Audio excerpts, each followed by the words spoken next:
Alrighty, welcome to episode 242 of Tokwa's Ask Us Anything. As usual, it's been a pretty busy news week. When we started Tesla, the goal was to accelerate the advent of sustainable energy, and that's what we've done. We need to update our mission, which is to achieve sustainable abundance.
And that was this week's news.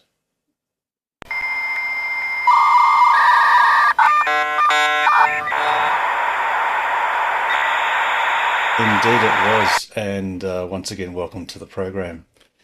We've got a tiny group, so I'm not sure if anyone is new, but if you are, please do unmute and say hello, but I kind of doubt it. Or maybe Alex. Yeah. Hi guys. I'd say fairly new. I briefly jumped on 6 months ago when I was test driving a Tesla and borrowing one. But a couple of weeks ago, bought my first one, Juniper rear-wheel drive. Very good. And so yeah, got a couple of questions as we get into it. But yeah, lovely to meet you all. Excellent. Well, welcome back, Alex, and obviously welcome to the Tesla family, which is the most important thing. Alrighty, so I mean that was Tesla's wrap up of the year, and just reading from some scribbled notes I just wrote literally live. Some of the big things that happened in 2025 was really the release of proper FSD supervised. Really, that was effectively version 13 and 14, and of course in Australia that was the release of version 13, which was quite momentous for Australia because we've been waiting for such a long time. You've got the Model Y refreshers. So you've got the Juniper, which Alex, you've bought an awesome Juniper. You've got the Model Y L. You've had cheaper versions of the Model 3 and the Model Y. The Model Y L, which is the stretched version, six-seater version that's available in China. You've had the release of the robotaxi service in Austin using just a passenger seat supervisor, and a rideshare version of the same thing in the Bay Area of San Francisco. You've got the Cybercab basically start commencing production, albeit, effectively prototype or release candidate sort of early production. You've got the announcement of the Mega Block, which is Tesla's packaging of four I forget but the mega packs, and then you basically sort of like connect them together using an interconnector which has its own built-in transformer. So that was great. And you've also had the world's first fully autonomous car delivery that happened from Tesla's Giga Austin factory to an owner in central Austin. So that was a world first. And there's obviously a lot more exciting things that are coming around the corner. We've also seen Optimus do interesting tricks, such as running across a stage and other things. We've also just had the last couple of days Tesla cross the 9 million car mark of cars ever built, and that was celebrated in Shanghai a couple of days ago. And a very big deal for Tesla shareholders in particular was the fact that the Delaware Supreme Court overruled the revocation of Elon Musk's 2018 CEO Performance Award. Now, even though Tesla and shareholders have actually voted in favor of putting in a replacement sum of shares to effectively replace that award that had been at that time, or up until a few weeks ago, had been rescinded. The key here is that at the time when Tesla shareholders had voted in favor for the original 2018 award, and when it was actually granted to Elon Musk, and mind you, it was actually granted with all the taxes incrementally paid, because Tesla would account for each tranche that he achieved over the quarters following 2018. They actually had a provision for the taxation on that. That had a total value at the time of $56 billion US dollars. And now it has an approximate value of about 139 billion. So of course the tax that Tesla would have to have paid on that replacement share allotment would run into the dozens of billions of dollars, and that would obviously have affected all Tesla shareholders. So it's great news that the Delaware Supreme Court has basically rendered that provision moot, and Elon Musk will get his original shares, which he, by the way, will have to pay for. There was a strike price. I think it's roughly, these days it's roughly about $24 per share he'll have to pay. So of course that was one of the trick questions, when someone would say, well, how much did it cost Tesla? How much would it cost Tesla to give Elon Musk those shares? Well, actually, Elon Musk has to buy them at a, albeit reduced price. So that was another great news item that just occurred, I think a week and a half ago. So that's great news for all us Tesla shareholders. Alrighty, now another piece of news is we had a break last week because it was Christmas Eve. Next week we're going to have another break, but it won't be a club break, because we're going to change our online Ask Us Anything to an in-person Ask Us Anything in the way of a casual meetup, which will be at the Good Company, well, it used to be called the Good Company Bar, but now they just call themselves Good Company, and that's in Karrinyup, and that's next Wednesday at 6:30. So that will be an in-person talk about Ask Us Anything and casual meetup. Alrighty, and I think that's about it for the news. So yeah, has anyone got any questions or comments?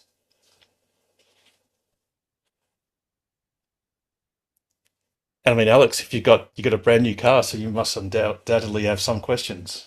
Yeah, I don't know if Peter was about to jump in, just on mute. Oh, sorry, Peter. If you want to just, yeah, you're still muted, Peter. So you just got to unmute. There you go. Yeah, sorry, Alex. I was just going to add to your comments there. You didn't include the Semi, and I can understand why, because it's getting very close to in production as well. Yes. Not that it's really there yet, but I think it could be mentioned on Yeah, getting close. And the potential of that, I think, would be enormous, especially in Yes. Australia, although I think Australia's a long way off for that. But yeah. Yeah, indeed. So, and especially since it may end up being tied fairly closely to FSD, or I mean, in fact, actually, autopilot just in itself is a great thing for long distance heavy haulage. So just for the safety aspects of that sort of thing, and yeah, the Semi is going to make a huge difference. And obviously, PepsiCo and quite a few other large customers have been trialing the Tesla Semi, the prime mover, and done so with great success. So yeah, absolutely, that's something to look forward to, is the commencement of volume production of the Tesla Semi in the coming months of next year, or tomorrow, from tomorrow onwards. So yeah, absolutely, Peter. That's definitely something that ought to be noted. And To add to that, I'd say the Cybertruck going to South Korea and the UAE. So they're selling them outside America now. yeah, exactly. And unfortunately, they are the low-hanging fruit, because they are left-hand drive markets. So that's easy for Tesla to do. The real market that counts, and I'm predicting there'll be an order page opening in the next 3 months. Could be totally wrong. And bear in mind that is with zero internal knowledge whatsoever, like absolutely nothing. It's just a gut Wishful feeling. thinking, I think it's called. Uh, no, I've said it many times before. I actually believe it would be illogical if Tesla chose not to sell Cybertruck into Australia because their plant is capable, which has already been paid for and is now depreciating. Um, it's capable of producing in excess of 125,000 Cybertrucks per annum, and they're struggling to sell. I think it's not even 50,000 at the moment. So the it it almost doesn't make economic sense, even if Australia's sales may not be enormous. I mean, and it's impossible. Tesla knows how many reservations there are. Even if they sell 10,000 a year or 5,000 a year, that is still assisting in reducing the incremental cost because you've got to factor in the depreciation schedule, which is already locked in for the plant and equipment at Giga Texas. So really, by adding incremental production, you are reducing the overall burden of that depreciation schedule. The only other logical thing Tesla could do is just cancel the Cybertruck, which I mean, if they bring them into, which they are into South Korea and the UAE, sort of indicates Tesla's not going to cancel it anytime soon. So, and again, like I said many times, to make Cybertruck legal to sell in Australia, all they have to do is change the side of the notch of the in the windscreen, possibly very slightly alter the casting to make provision for the wiper motor that's on the right. That would have to go on the right hand side of the car or our driver's side, and then you just swap over the force feedback steering wheel module, which is a simple thing, into where the glove box currently is, and vice versa. Put the glove box on the other side, and the pedals are literally trivial. You know, that's really just a couple of fixings, and the pedals are probably almost the same. And in fact, I mean, we've got Model Y pedals that are right-hand drive and Model 3 and whatever, so that's all really easy. And there's no doubt that things like pedestrian safety and that sort of stuff is not an issue because, after all, you don't have to look very too far to see Ram 1500s, Chevy Silverados, and Suburbans and all that sort of stuff, and none of those American pickup trucks are at all pedestrian friendly. So there's no doubt that there's really no regulatory impediment to, and I think Tom Drew has actually said as much officially, and he's the head of Tesla AUNZ. So anyway, it's always fun to have a hunch and put it out there so that if I'm wrong, I'm wrong. That's cool, and if I'm not, well, I'm happy of one way. Well, I'll be happy to be right, regardless of whether I said it or not. So we'll see. But anyway, all right. After that long ramble, Alex, you must have a couple of burning questions for your awesome car. Yeah. So my first one's sort of around Type 2 to 32 amp single phase adapters in a sense. So I'm going to get a Type 2 to Type 2 cable, Yep. 3 phase, 7 meters or so. And Yep. although not EV related, I also happen to be in the market for getting a similar length 32 amp single phase extension lead for plugging generator into the house in the event the power cuts and the like. Yep. And so, assuming that the Type 2 cable is just a dumb cable with copper in the middle and no sort of smarts within it, I guess I was just curious if anyone had come across anything that enabled you to just basically change the ends to either be Type 2 or be 3 or 5 pin. Yep. No. So that won't work. A Type 2 to Type 2 cable is dumb in the sense that it has, whether it's single phase or 3 phase, it just has a straight through connection for all the power connections. There is a loop or there's what's called it's marked PP, which is presence pilot, and another conductor labeled CP, which is control pilot. The control pilot, the CPU or control pilot is another straight through cable that goes from one end to the other. The presence pilot is actually a certain value resistor, depending on the current carrying capability of the cable, that is connected to earth at each end. So that then allows the car to know what the maximum current carrying capacity of that extension cable is, and it also enables the EVSE, or it's kind of inappropriately, well, it's kind of wrongly labeled the charger, but it's easy for people to think of it as, in terms of, that's the thing you plug into your car that charges your car. However, in essence, what that is, it's an EVSE, an electric vehicle service equipment. That is a piece of kit that interacts with the car and tells the car how much power, maximum power it can draw. And then really it just has a dumb contactor that just connects power to the terminals of the car, effectively through the cable. So you do need what's called an EVSE. There are some kits that you can buy pretty cheap and pretty nasty that sort of do work. Tesla has what they now call their wall connector, and that is in the order of $700, I think, including GST, roughly. And that is either, you can connect that either to single phase or three phase, and it does some advanced functions. So if the car draws too much power, it will automatically disconnect the car, or disconnect power. It checks to make sure it is an EV that's actually connected, although that interface is very basic.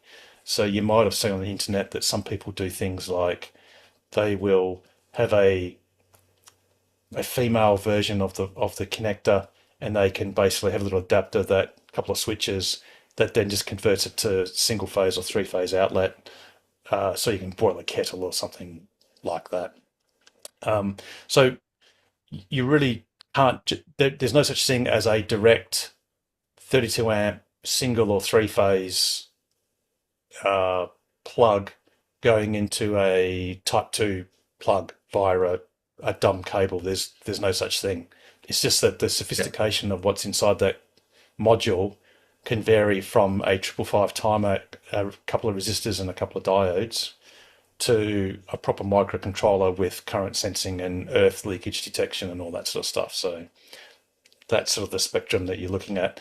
Type 2 cables, do bear in mind, it's really useful if you, even though it sounds like you might have a single phase house, for the Type 2 cable, go for what's either known as a 32 amp three phase or 22 kilowatt cable. Like that 11 guarantees rather than 7. So you got an 11 kilowatt cable? Or more,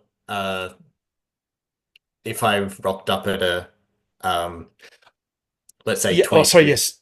No, it's actually worse than that. No, so it's worse than that. So if you got, for example, if you got a single phase cable, so if you got a 32 amp single phase cable, that would be perfectly okay, sort of, well, at home, I guess, if you did it that way. If you bought what's called an untethered EVSE, so one that hasn't got its own cable built in, and you use this interconnect, then you can pull 32 amp single phase from your house and go into the car. However, if you go to a three phase EVSE that only offers 16 amps three phase, you'll only get 16 amps single phase, because the cable is only single phase, even though your car can take single or three phase. So don't just buy a single phase cable, buy a three phase cable, but don't buy a 16 amp three phase cable, or in other words, a 11 kilowatt cable, because on a single phase house, you'll only get 16 amps single phase, which is only 3.3 kilowatts. So it'll be quite slow charging from a single phase source. And there are a few Type 2 outlets around the place that do only offer single phase power. So again, you'll have exceedingly slow charging. It will be half the speed, potential speed. So yeah, so definitely do invest in a what's called either a 32 amp three phase or a 22 kilowatt Type 2 cable. Okay. Cool. And Um, the 7 meter over the 5 meter is that the general yes, consensus? because that can be quite useful because sadly there may be some situations whereby there is a car charger, a Type 2 charger that is occupied by an internal combustion engine car or someone else or something else. And it could be helpful if maybe there's a free parking spot next to the charger or next to the car after that one. And the 7.5 meter cable will get you that extra distance, which could be the difference between being able to charge and not at that time. So since it's a one-off purchase, you might as well just pay a little bit extra and get that extra length, Yeah. just in case. Thanks for that, Harold. Cool. Anything else, Alex? Um, Less important, but on the Tesla navigation, is there any way to differentiate gravel roads from sealed roads? And then second part of No, that is toggle them on the navigation. nope, no. So no. I've been to like Tasmania, and that's a great case in point where you just go, I want to go from A to B, or you're where you are, and you say I want to go somewhere else, and it goes, yeah, sure, here's the route, and yeah, it takes you along gravel roads. In WA, it's less of a problem, but then depending on where you go.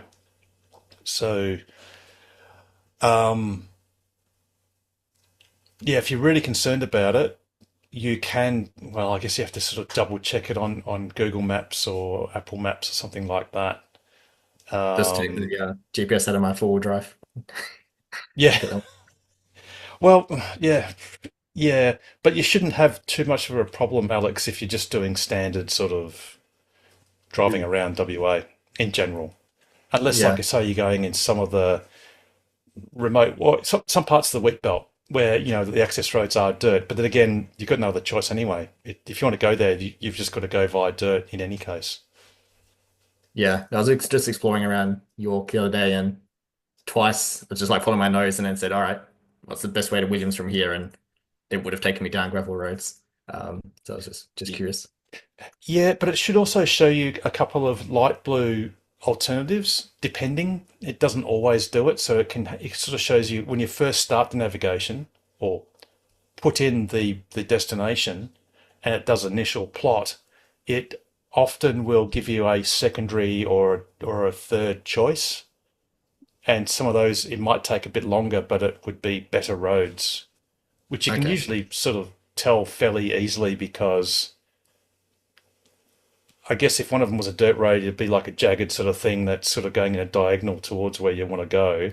And then a sealed road is more likely to be more east, west, north, south, sort of orthogonal facing. So it's more like you know, a letter L or upside down, whatever. Um, so you can sort of tell that way. But what you can also do is you can just, especially if you don't use FSD, supervised, you can just drive in the direction you want, regardless of where the car tells you to go. And quite quickly, the navigation will adapt and keep plotting new routes that sort of adapt to the direction you're going. And sometimes it only requires one change in direction for the entire rest of the navigation to be different and more in line with what you want rather than what it was offering. So yeah, give that a go, Alex, and you'll, with a bit of experience, you'll sort of get the hang of it. Something that's always good for anyone new to Tesla is if you're going a longer distance, the car is very supercharger centric. So sometimes, and this sort of matters more at night time, it may actually take you in the opposite direction or a completely different direction to directly which way you want to go because it wants to take you to the nearest supercharger. But sometimes that's actually behind you. And you can get ridiculous results whereby you might have 200 Ks left in your battery. You've got 150 Ks to drive. Let's call it, say, south. And instead of just taking you directly south doing 150 Ks, it will send you north 100 Ks to recharge and then you've got to go south, and you're actually backtracking, and sometimes it even makes it worse because by the time you get to back to where you were, you're kind of worse off. So just be aware of that. The car is very fond of directing you to a nearby supercharger. Like I said, even though that nearby supercharger might be in the opposite direction. You can actually, if you're a bit low in charge or it projects you're going to be a little bit low, you can just tell it to remove all charging stops. But what I've found is sometimes they sneakily get added back in if the navigation instructions change because it's changed the layout or it's changed the route, usually to save you a few minutes or if some conditions change. When it does that change, it then can sneak in another supercharger visit that you weren't expecting. So just keep a little bit of an eye on that if you're driving in an unfamiliar area and the car suddenly says, oh, turn left or do a U-turn or something like that. That can be useful. Awesome. Thanks. No worries. All right. Anyone else have any questions or comments?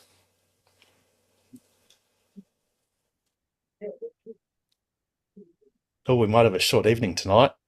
How you Awesome. going, Harold? Good, Cameron. Yeah, mate. The other half's looking at buying a 2019 Tesla Model 3 Performance, preferably one with Yes. the full FSD package. I've just because they're a good price. I think there's one for sale at the moment for about 35, Yep. and she was talking about the Matrix headlights being good because on our 2023 Model Y Performance, it pretty well covers it really good. But pretty sure the Yep. 2019 doesn't actually have the Matrix headlights. You'd. No, it wouldn't do. I don't think it does actually. What you could do is if you're uncertain, just go to the showroom in Tesla showroom in Aussie Park or O'Connor and just ask one of the salespeople. They might have to look it up for you.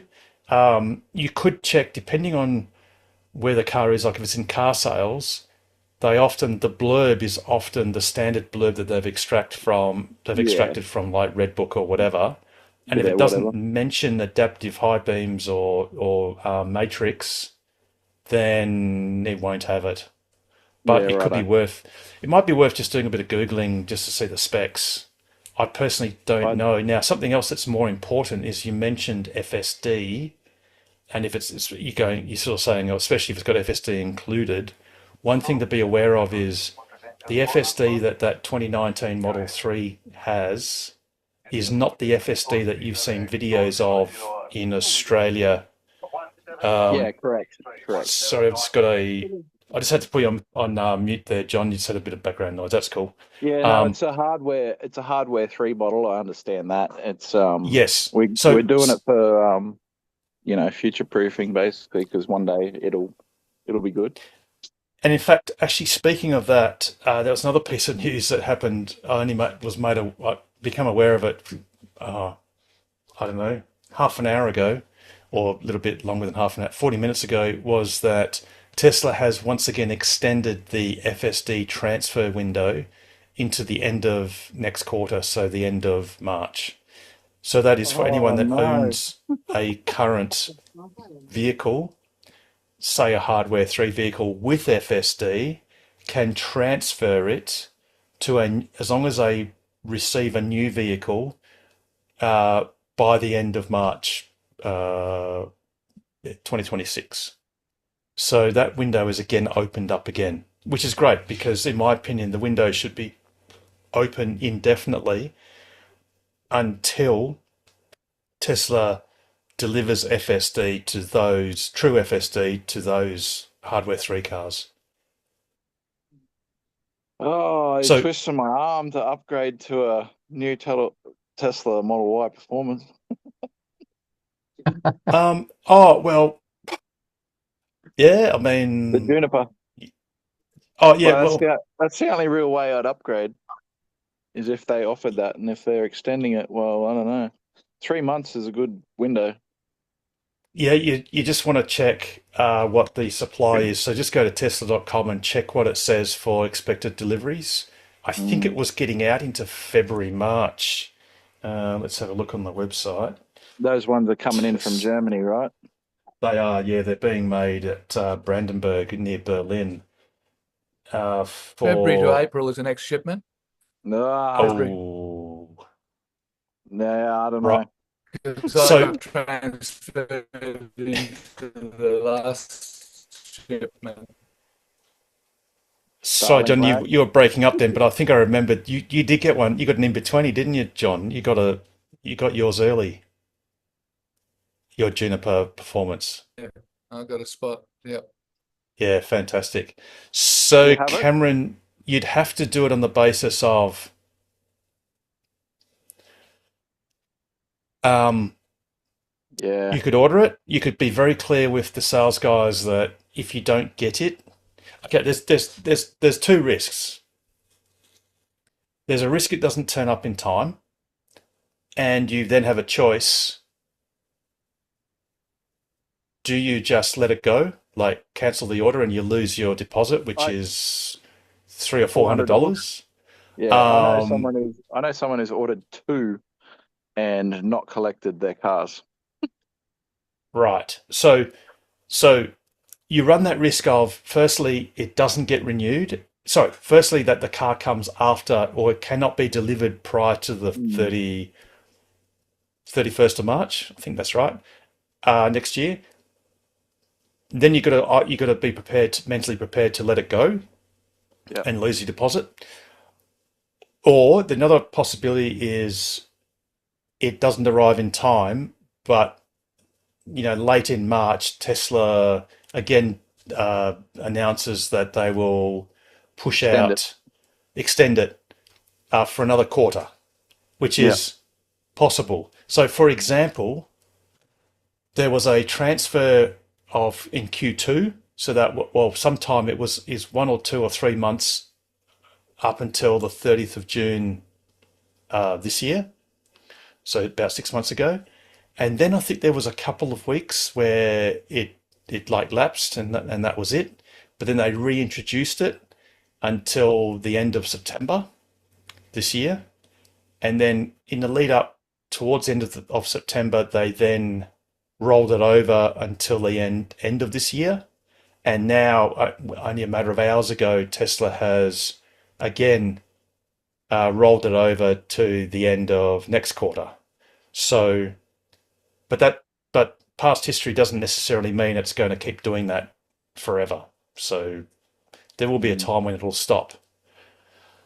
So I guess, yeah, I mean, getting back to, is it a good excuse to get in a Juniper? Yeah, absolutely. And you only live once, if you've got the budget or whatever. And in any case, if that meant that you were then, let's call it stranded with the Model Y Juniper Performance and a Model Y Classic Performance, and the Classic Performance had FSD capability, but not yet the software / hardware, then it's also very put this way, it's guaranteed sometime into the future that Hardware 3 car will be given the ability to do FSD. And in fact, Ashoka Swami has said not just FSD supervised, but robotaxi service. So it'll be good enough to be in a robotaxi fleet, which means it's got to be, much better than a human. So, and there is talk, and they are working hard, because bearing in mind there are literally millions of cars throughout the world that are Hardware 3, and that's a lot of potential market for particularly people who want to rent or get subscription to FSD. That it's not certain, but it's very likely that Tesla will bring out a quantized or a crushed down version of version 14 of FSD. And I think they sort of euphemistically called it version 14 Lite, which will fit in Hardware 3 cars. So yeah, so it's not kind of personal advice whether you do get a performance Juniper. I mean, you've no doubt seen the videos. It definitely does outrank the classic Model Y performance. Um, but you could also just as easily get a just a standard a just a standard long range Model Y, and you Yeah. could then get the performance upgrade, which gets you halfway there. But whatever. Or you could just flip the Model Y performance, the classic one, or whatever. I don't know. I think I don't know. I'll keep it for the time being. I think just Yep. I've done too many mods. Honestly. So I borrowed a mate of mine's Model 3 for a week, just gone, and he doesn't have FSD. It's a performance, and he bought the $150 subscription package, him and his missus, and they said there's no difference. So I said, rightio, no worries, and I borrowed So the he's got car hardware and 3 or 4? the hardware 3. Oh, okay. So So first thing, okay. Unfortunately, and we've ventilated this in previous episodes, yeah, in my own personal opinion, it's a big mistake that Tesla is offering an FSD subscription to any hardware 3 owners. And the way I explained it a few episodes ago was, whereas you can and could buy the entire FSD package for $10,100 as a one-off payment, what that did was if there was a promise by Tesla that no matter how they had to do it, that car in time would be absolutely capable of unsupervised full self-driving. All you had to do was wait. Now, when Tesla is currently offering what they call FSD, it's really FSD Classic. It's autopilot based. It's a enhanced version of classic autopilot in hardware 3. That's all those cars are currently capable of doing.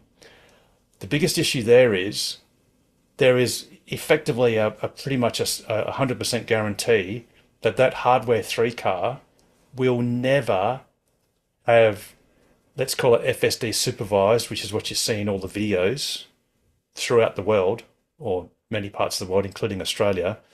For the next 30 days of that subscription, that car will not have that package. What it will have is it's just basic autopilot with a few minor enhancements. That is not worth $149 a month, given that during those next 30 days, it's basically guaranteed that's all it'll be. So that's something that Tesla shouldn't be offering. And the problem is it annoys a lot of people that actually belatedly find out once they've paid the $149 that they didn't get what they thought they got. And unfortunately, the guys at Tesla are kind of saying, well, we told you in the blurb what it was, and you bought it, and that's just tough. And unfortunately, that doesn't help anyone. It just alienates customers that don't need to be alienated. It's not like Tesla needs $149 just quietly, because of course that'll be the last $149 they get, because people just cancel and it won't renew the next month, and they'll tell all their friends that they had a bad experience, and that's just not ideal. So what they should do is, if they want to have some incremental income or get people sort of in that ecosystem thinking about FSD, they should offer that for $75, so half price. And then, just for completeness, there was something called Enhanced Autopilot, which is a slightly better version, well, different. It's a version of Autopilot with just a couple of extra sort of features. Then they should offer that for about $37, so a quarter of the price. But yeah, I really do feel for anyone that's got a hardware 3 car. In my opinion, it should not be an offer that Tesla does. It should list it FSD supervised or whatever, and just say not yet available. coming I think soon. the biggest difference was stopping at traffic lights. Yes, that's all So you get. Effectively, yes. That's if you want to call that the killer app, that's what you get. But it's basic autopilot. It yeah, has all the foibles of autopilot, which FSD does not have. The true, let's call it FSD yeah. supervised for now. So that's how it goes. What we're all used to, anyways. Yeah, exactly. And look, I've paid for autopilot, sorry, for FSD a couple of times, 3 times, and now I finally have it, and that's great. And it was worth it to pay for it because I knew that, I did get it eventually. But when you're renting something and you, I don't know, it's like renting a hotel room for a month and they said it was a palace and you end up in a cave. I mean, it's always going to be a cave for the next month. It's not going to be a palace. So, whereas if you bought a palace and it wasn't yet finished, which I'm actually going through one of those things at the moment, waiting for a building to be built, that's different because you've got your ticket and you're going to get it. But if you're renting it and you're not getting what you asked for, that just causes annoyance. And Are you getting 32 amp three phase to that building or a 16 amp? Well, you don't know yet. I've asked for 32 amp 3 phase. They're very generous. It's only going to cost me $8,000. Um, because under the Australian building code, that new multi-dwelling buildings have to have a provision for EV charging. But to be honest, I really don't quite know what I'm going to get. I'm going to try and angle. Personally, I'm going to angle for just a 32 amp 3 phase outlet or a supply, and then I'll just go and buy a Tesla wall connector and use that, and then share it between 2 cars because I already do that at home. But we'll see what happens. That makes sense. 11 kilowatt each way, I suppose. No, it's just sort of to future-proof it. I I don't know if the Cybertruck might have a potential to have higher power input. It probably won't. But yeah, it does give me the choice, I guess, later to retrofit a second unit, have two in parallel, perhaps.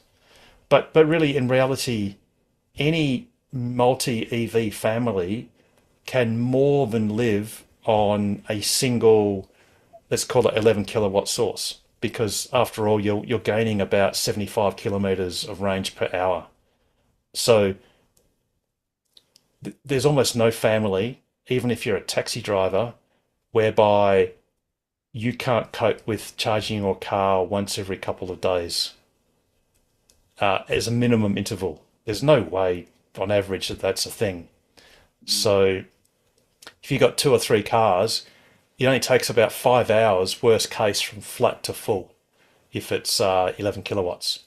So, you can imagine just coming home at, after 6 or something and plugging in. And I mean, if you wanted, you could swap plugs at 10 p.m. if you wanted to charge 2 cars that day or that night. So, but anyway, yeah, that's the way it goes. We've got an untethered EO between the two EVs with a 7 meter 22 kilowatt type 2, and it's perfect. It just goes to either side, either one, plus a couple of 10 amp wall connectors for either car if you just want a real slow burn on Yep. on them as well. So that does anything. That's right. And I do recommend, if you've got a 2 EV family, and by the way, for many people in the room or watching on YouTube or on X, you may think of it as a big step to get your first EV, but I guarantee for many people, that'll be the hardest EV to buy. It'll be that first one to jump in and actually do it. You'll very quickly find that every single other non-EV you have just sucks compared to the Tesla you've bought. And most families, almost without exception, will scheme on how to get the next one in to the family and the third one, etc. So it is a transition, but it will happen a lot quicker the second and third time than the first time for many. So what's a good idea is say for example, if you're going on holidays, so my wife and I went on a 1 month holiday to New Zealand, and I guess we could have basically shut our cars down to the point of you turn off Sentry mode and all that sort of stuff, and it probably would have been okay. But it is great, even though you might only have one high power source, such as a 11 kilowatt charger, or even a 7.6 kilowatt single phase 32 amp outlet charger. It's always good to use your UMC, your Universal Mobile Connector, which again Tesla sells for about $550-ish roughly. That you just plug that into a 10 amp outlet, and that can effectively trickle charge the car, the spare car or the third car while you're away, if you're all away at the same time. So it's always good to have a secondary power source. And in fact, James, you might want to just explain why that really is a good idea to have something like a UMC, just in case. Everything can break at any time, and if your Tesla charger stops working, you'll need to charge it. They were actually pretty good in the end. Tesla, it only took them, they expressed it across. It only took 4 days to get there from Sydney. Unfortunately, then it took a week for their electrician to turn up, and then it took 3 days after that for my electrician to come back and fix what their electrician had stuffed up. Oh no. But you got there in the end, and what you had was a Yeah. UMC that you could Yeah, then UMC charge whole your time, so it multiple never went. cars. Yep. Yep. And if you go Which- visiting friends, staying overnight, UMC is worth having. Yeah, absolutely. And sometimes, look, circumstances can change. You know, if you look at what's been happening over the last few weeks along the route between Perth and Geraldton, or north of Perth, you've had various bushfires that have either closed or deprived various locations of power, be it either Indian Ocean Drive or Brand Highway. And I think in one case, one of the highways was closed, and the other one at Jurien Bay or Lancelin, the power was out. Maybe it was Jurien Bay.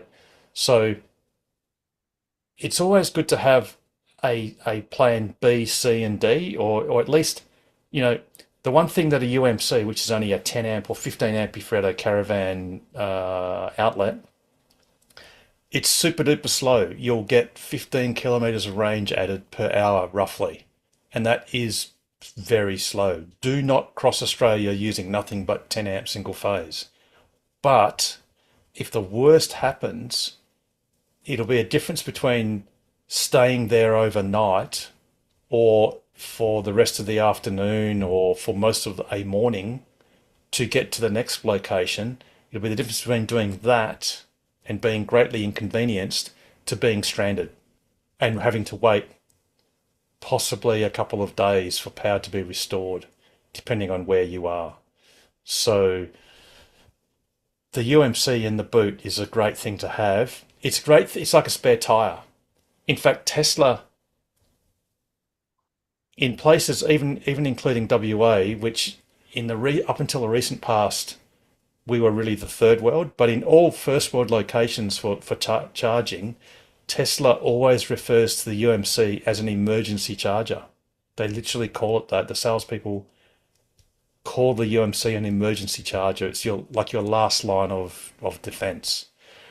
Having said that, if you just got your EV and you haven't got a high power wall connector, or your electrician hasn't come and the car's come early, there's nothing wrong with charging on 10 amp single phase, because that will get you about 120 kilometers of range overnight, which is totally fine, because most cars in WA do an average of 38 kilometers a day. But do feel free, once everything's settled down, to invest another, say, $1,500 total. That's including the charger and the electrician in most cases, to get a higher power charger fitted, because sometimes you don't want to fall into the trap of, I've got my EV, now I have to sort of be austere or it's going to cost me because it's a little bit more inconvenient because it doesn't charge as quickly as I would like. For the sake of an extra 1% of the value of your car, just put in a higher power charger if that's at all possible. And for most people it is. Alrighty. But Cameron's Any asking oth- in the Oh. chat, is the Tesla charger 7 kilowatts? It's probably easier. It can be. Yep, Yes. you go. Sorry, yes, thanks, James. Yeah, so the standard Tesla wall connector can be fed with a multitude of power levels. So the maximum it can pass through on a single phase house is 32 amps, single phase. On a three-phase house, it can technically pass 22 kilowatts. It's capable of supplying 32 amps three-phase. However, any new Tesla that you buy and any second-hand Tesla that's less than 5 years old is absolutely strictly limited to, again, the same 32 amp single phase, so 7.6 kilowatts, or 11 kilowatts, 16 amps three phase. So basically, that wall connector is future proof, it does the highest power that any modern Tesla can consume according to the limits of what your house can provide, and it does single phase, three phase interchangeably without changing its configuration, without needing different hardware. And I think it can actually do split phase. It can do two phases, which might be relevant to some very remote locations. So it can actually do two as well. Alrighty. Any other questions or I'd also comment? say, Harold, the UMC is excellent for travelling across Australia if you're not somebody that wants to get around Australia in 10 days. If you're a Yes. normal person that's taking a few weeks to get across, you've got you're spending 12 hours at a caravan park, seek permission, plug it into the 15 amp, and it's a very viable way of travelling, staying overnight, having your breakfast, getting the washing done. Your car's fully charged after about 10 hours, which is for most people a overnight stay. Exactly. It's a great backstop, or it's a great way. In fact, I mean, there are some places, if you went around Australia or whatever, there are some places where there are quite long breaks between, let's call it DC or proper AC charges, three-phase charges. One classic example is Barclay Homestead, whereby the only effective means of charging your car on a 450 kilometre gap between the last place you left from the west or the east to bridge that gap is a 15 amp or 10 amp outlet, and that's very, very viable because, like you say, James, you'll gain at worst 120 to 180 kilometres of range overnight, and that makes a huge difference. Many people are comfortable in just driving kind of those short hops from one place to another for a nice relaxed journey. You just have to add on the three pin connector to go with the UMC. Is that right? Oh, okay. So that's another thing. So the one limitation of the UMC, sadly, even though if you pull the tail out, the 10 amp or 15 amp tail out of the UMC itself, that's the Universal Mobile Connector, if you look down it, it's got its own connector, and it originally was designed to be capable of passing three phase. Sadly, for whatever reason, Tesla decided to limit it to single phase, so it can only pass 32 amps single phase. And if you look online, you can get a Clipsal 32 amp three phase plug attached to a 32 amp UMC tail. The only wrinkle there is that if you go to a roadhouse, well, actually, to be honest, there are less and less roadhouses that have three-phase power available actually these days, but there are some locations. So it means you can draw 32 amps single phase from a three-phase outlet. Or actually, one thing, really important thing to mention is some people might think of doing things on their three-phase house, such as, well, if I just get a three-phase outlet connected by my electrician, which they often will do or can do, the big problem with that is that Western Power has mandated that a standard three-phase supply in Perth constitutes 32 amps three-phase. So that's 22 kilowatts. Any new dwelling or any house that's been electrically upgraded or built in the last few years, it's mandatory that the main switch, which used to be just a switch, is substituted for a this is a three-phase house, a 32 amp three-phase circuit breaker.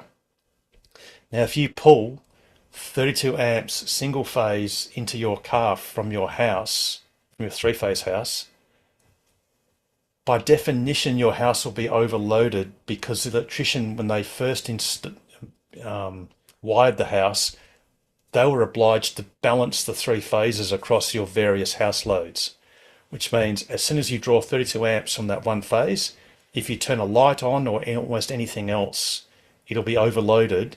And if you've got a circuit breaker, it's likely to pop, even though it's only one of the phases that is overloaded. So please don't do that.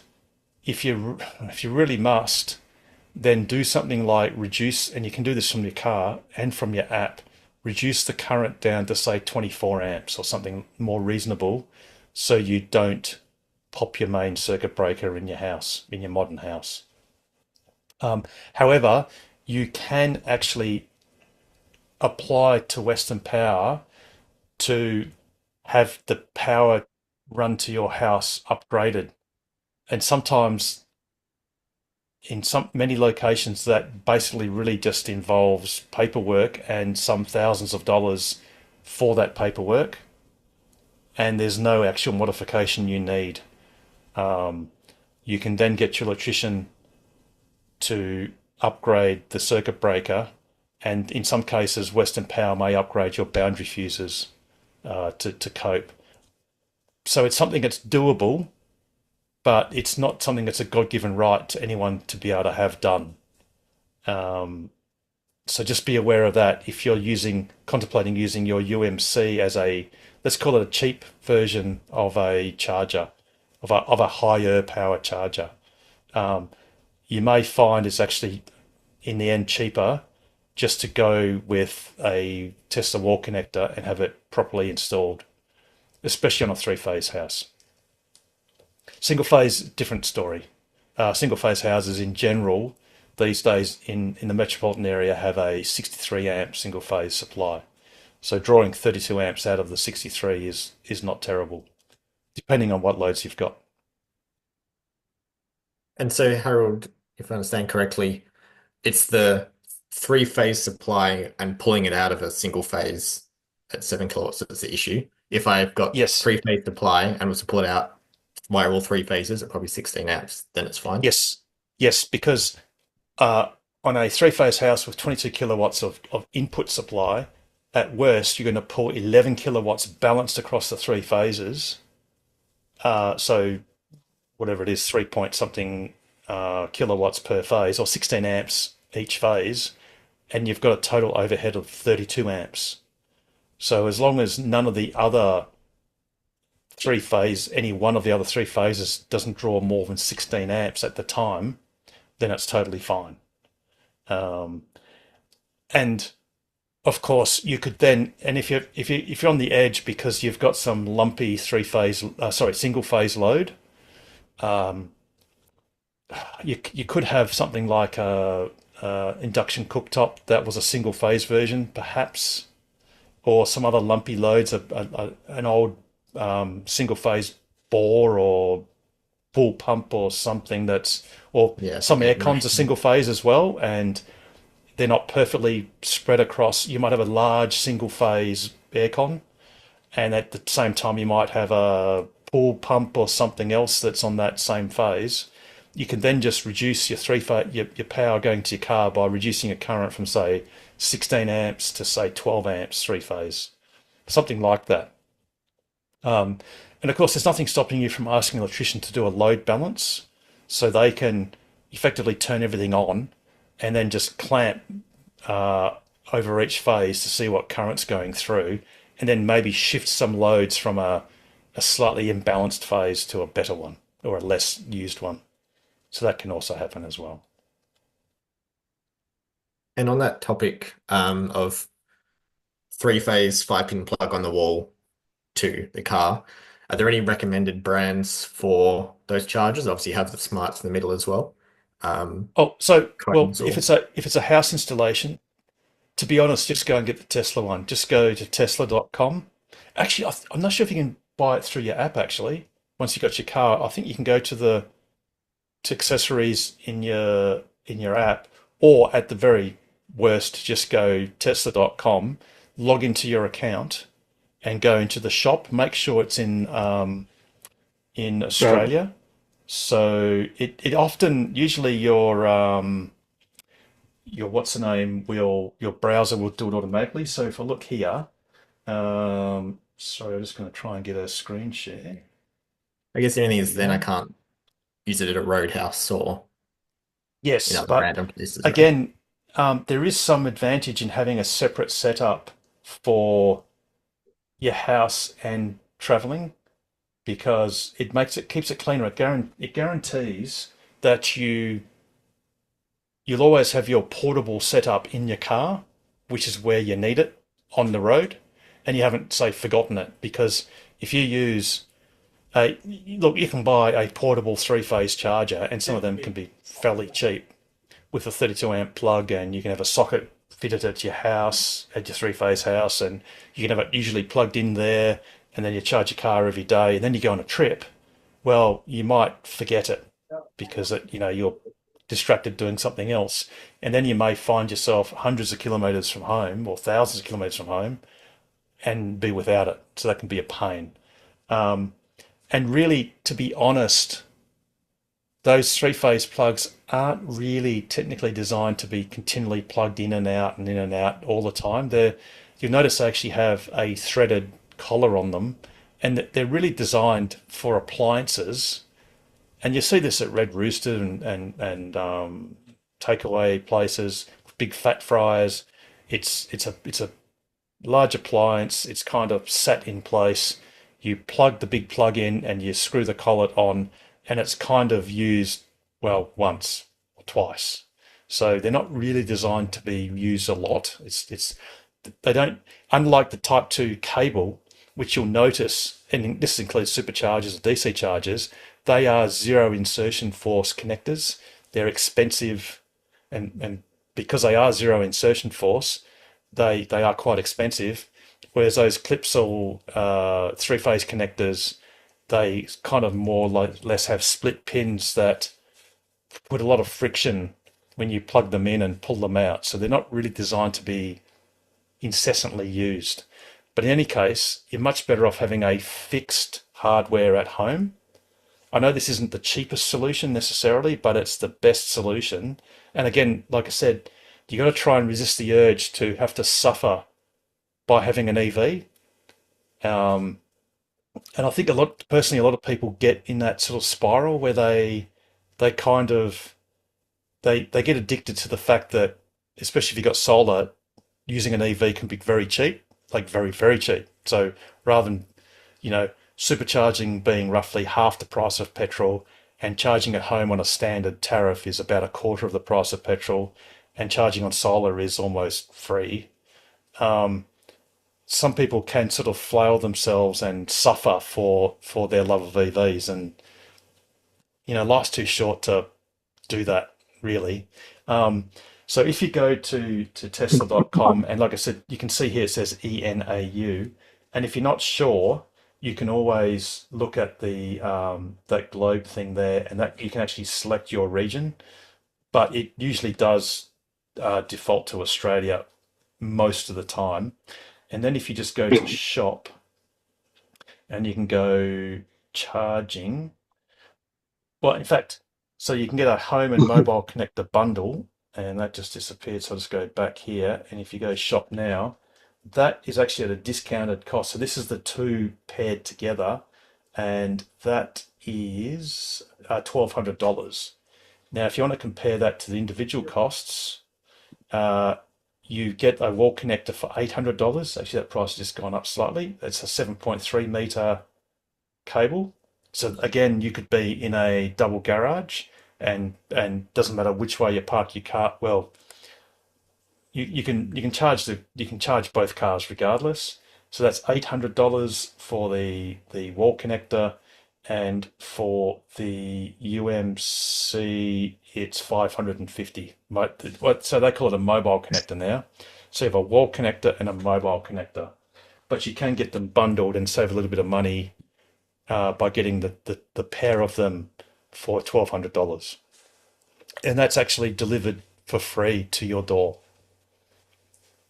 Okay. And Harold, in saying that, no, Alex, if you look at the second picture I put in, by the time you pay $120 for the three-phase connector with the Tesla thing on the end, I think a three-phase plug costs you about $200. But then you've got to go and get an electrician to pull the cable through. Whereas you can walk into Bunnings, spend $715, buy the Tesla wall connector, and the Sparky will probably charge you less to put that in than the three-phase. Yep. He's got to do the same work. He's got to run a cable to the meter box. He's got to put a new breaker in, and he's got to put a breaker in. So you don't really save a lot of money by going that route, and especially when you overload one phase. Okay. Yeah, I'm quite lucky that they've got to do about a 400 mil run, and it's in a workshop as well, where I was just thinking about the future options of big machinery and using the same plug. But yeah, I guess it's easy enough to run a second 32 amp outlet in the future. Yeah, exactly. And like I said, there's a janky way of doing things, or let's call it the minimal cost, or at least it feels minimal.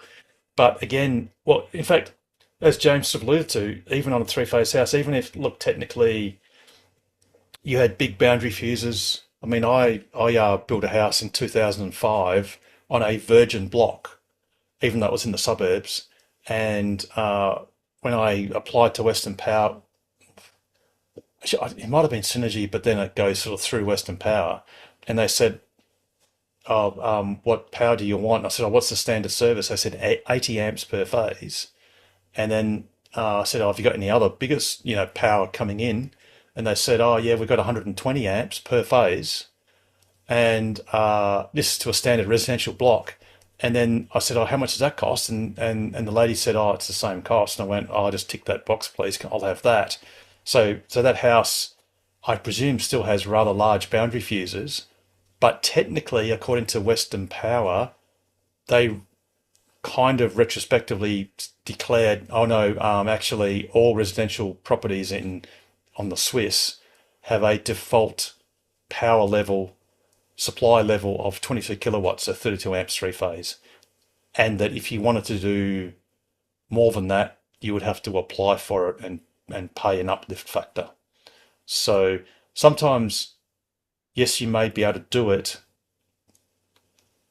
and technically it's sort of okay, but if you do it using that single phase mobile connector, then you're going to only get 2/3 of the charging power, 7.6 kilowatts as opposed to 11. So rather than doing 75 k's an hour of charging added per hour, or charging rate, you are going to get 50 kilometers per hour. And in some cases, that might make a difference to you if, for example, you've just returned on a long holiday or something and you rightly turn up home nearly empty because it's the cheapest way to charge at home. You may then suddenly go, actually, in a couple of hours, I wouldn't mind doing a trip to Armidale or the Hills or Mundaring or something that, might be 50 k's away, 100 k's return. Well, the 11 kilowatts will get you there quicker, so you can better leave and do that journey a fair bit quicker than the 7.5 that you're lumbered with by doing this janky sort of setup. Yep. but hey, if you're into it, Janky's perfectly okay. It's just again, you've got yourself a 50, 60, 70, $80,000 car. Yeah, like what's a bit of extra Yeah, charging exactly. infrastructure? Too right. Yeah, absolutely. Cheers. Oh, no worries. Alrighty. Any other questions or comments? I got a on-topic but off-topic question. Yeah, sure. Well, this is Ask Us Um, Anything, so it's cool. Hypothetically, as well. Say I've Asking got for a friend. yeah, I am actually. So if I had a caravan outside my house that I'm supplying single phase to on a 10 amp lead, is it possible to plug in another 10 amp lead for the van off another power supply to try and drop the load down so it can still support as in 20 amps, but from a different source, if that makes sense? So from, say, for example, another house. Oh, no. So, and bearing in mind, I'm only an electronics engineer. I'm not an electrician. Yeah. I'm all but certain that it's not permitted to allow power to pass from one property to another. Just saying, Right. I'm pretty sure that's a thing.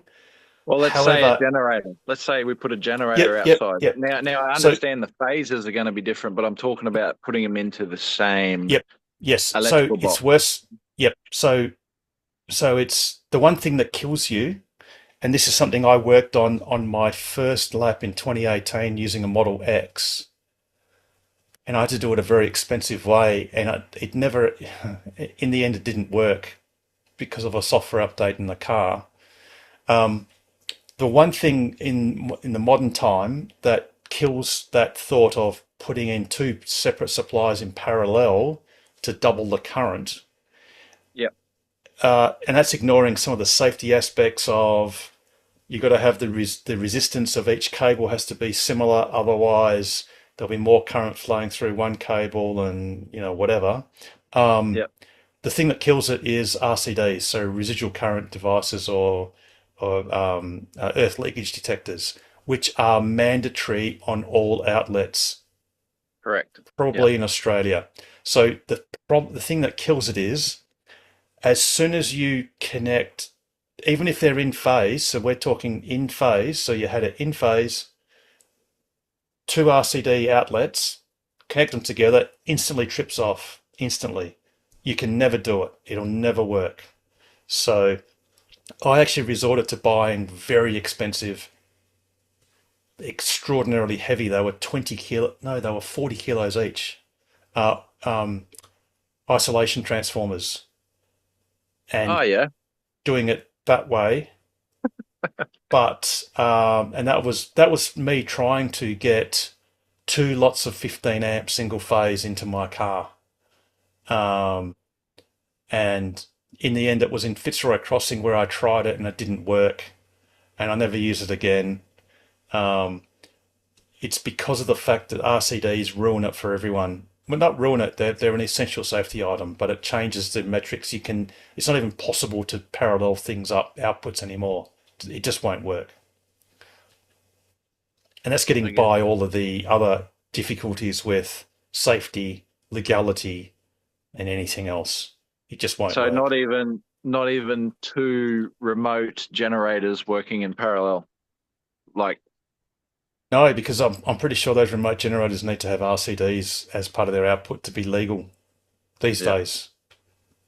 So, You can have a but non-RCD plug, but it has to be only for supplying a fixed equipment, and it has to be labelled no RCD, not for general use. So I don't and think a again, caravan is a no, fixed item.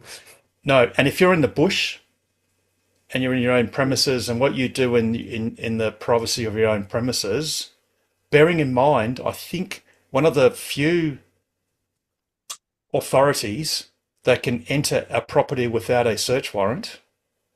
There's I think it's fisheries officials, some other wildlife officials, and the Office of Energy Safety.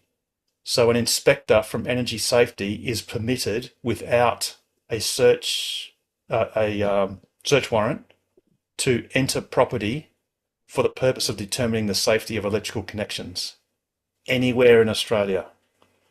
So Just on your question, Cameron, are you trying to get more amps? So you want greater than 15 amps? No. So the problem, the problem is that they are using 15 amp connectors, but they're still burning it out. But they're not charging a car or anything. They're just using a dryer, a washing machine, a microwave, and like a toaster and a kettle and everything all at once.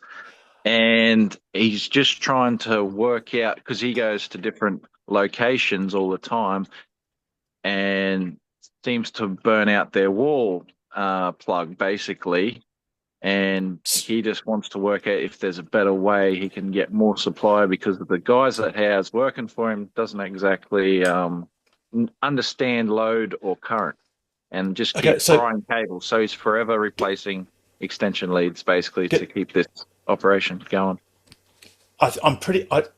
You'd have to check with an electrician, but you could get an electrician. I presume you could get an electrician to basically modify the caravan so it has two split circuits, dedicated split circuits, operating like, say, washing so you have machine two dryer on inputs. one and Yeah, toaster and microwave so you and have everything else two. on the other. So you have two inlets. So you have two caravan inlets, but they are exclusively, each one of those inlets is connected to a section of the caravan. There's That's no right. crossover, not in parallel. Virtually two buildings in one. Precisely. So two caravans in one.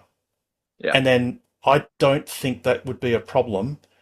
And then you just, when you go to a caravan powered site, you just pay for or ask for a double site or two lots of power, and you have two extension cables and you connect them in to the single caravan. But the caravan, for intents and purposes, is split into two separate sections.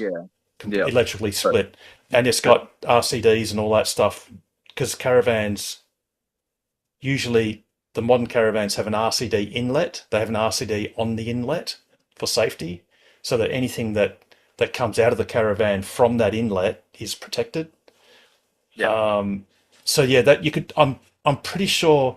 I don't think there'd be a legal problem with that, provided that the circuits were separated, and they'd have to be, because as soon as you connected non-separate, no, you have to separate it, because if you only plugged in one extension cable into the inlet, which is a male inlet, if you had them in parallel, the other male inlet would be hot, in other words, live. Because it all feeds through. So an electrician, I'm fairly certain would firstly know and confirm that was able to be done, and you just use two extension cables. One thing I found is I bought a heavy duty extension cable from Bunnings, and it was the fat one that cost quite a lot of money. And in my experience, if you look, and they've got the ones where the plug and the socket are molded in a clear plastic material, so you can see right through the plug. And you look at where the pins are, and the copper cable is crimped on to the pins, to the active neutral earth pins. And I've actually burnt one out, and burnt it out only passing no more than the 15 amps that it's rated at. But it went black and charred and eventually failed. So I lost the problem one. there. That's the problem they have. It doesn't. It's like that. It takes them probably more than a fortnight, more like a month to burn one of these cables out. But it seems that every time I talk to them, they're replacing these cables, and they sort of hit me up and ask the question, and I said I don't know actually, so thought I'd ask you. They should also make sure they should get, if they can't do it themselves, get an electrician just to check how much power they're actually drawing. The thing is, a hairdryer will draw close to 10 amps. So you've only got 5 amps left. And if you've got an aircon, which they probably have, that could be drawing 1,000 watts. So there's They two and a don't half seem to amps. they don't seem to trip anything though, but they definitely get the draw through the line. Yeah, yeah. Well, like I said, I did buy intentionally a heavy duty because you can get a light duty 15 amp cable Yeah. extension cord. I specifically got the heavy duty one, but the point of failure was where the copper wire was crimped onto the active or neutral pin. There's So probably not enough compression and allowing a little bit of air in there for it yeah, so for maybe an alternative is to get disintegration. an alternative is to get an electrician, and I'm going to say electrician. I know what people do in real life because Mm. half the stuff that Bunnings sells, you know damn well that it's not going to electricians because they are the only people licensed and legally able to do anything to do with any of this stuff. But so I'll just preface it for the sake of the recording that an electrician could make up a lead which has screw terminals the old-fashioned way, and that might work a bit better. But it ought to be legally, it ought to be an electrician that does that, and that might get a better result for it lasting longer. Now, Thanks it for is that, Rob. extremely rare here, Cameron, but Yep. over in the US, they all have their big 50 amp Shaw plugs. And if you've been on the road and seen some of the caravans traveling around Australia now, some of those have requirements above 15 amps. And in some of the big caravan parks over east that have the drive through, they do have bigger plugs you can put in. But my question to you is, do you think you could figure out what it is that's the excess load? Are they running the air conditioner, boiling kettle, running induction hot, and Without me being yeah, there, and yeah, now Harold saying that a yeah, constant pull of the 1,000 yeah, watts of the air conditioner definitely pulling more than what's required. yeah, But I assume that the RCD yeah. switch Is or yeah. the trip So switch is not actually yeah, getting hot enough to yeah. trip in the time that No, they're it's the doing cord. things. It's the cord constant load on the cord. Again, they're probably the cheaper Absolutely. cords. Mm. However, are they? Is this happening when they're traveling in caravan parks, or is it happening when they're parked Yes, at their house? Right. every different Okay. location they go to. Yeah. Yeah. So they're just constantly Yeah. like burning out everyone's Yeah. stuff, Yeah. but bar their own. So yeah, they were just trying Yeah. to work out a way to subside their load. So Because what a Harold really simple way would be if they know it's the washer and dryer that they've got or something like that, they can run a second extension lead and plug it in separately. yeah. Without having to do any electrical stuff. They're just plug-in domestic units that have a normal power point. Just put them into a one of those I, little work boxes. I actually had a Yeah. thought if they got a what is it, like a hybrid inverter with maybe a 5 or 10 kilowatt battery pack on the side and actually share loaded it on the same Yep, system. I know someone that did that. I know someone that bought 30 kilowatt hours of GoBell batteries. That's two 15 kilowatt hour batteries. Yep. And three Victron RS Multi solar inverters, and On the same another phase. in the same. No. This is three phase. So Yep. I know someone that whose caravan has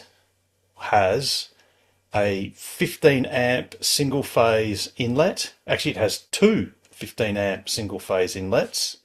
It also has a 32 amp three phase inlet, and it has a 32 amp three phase outlet.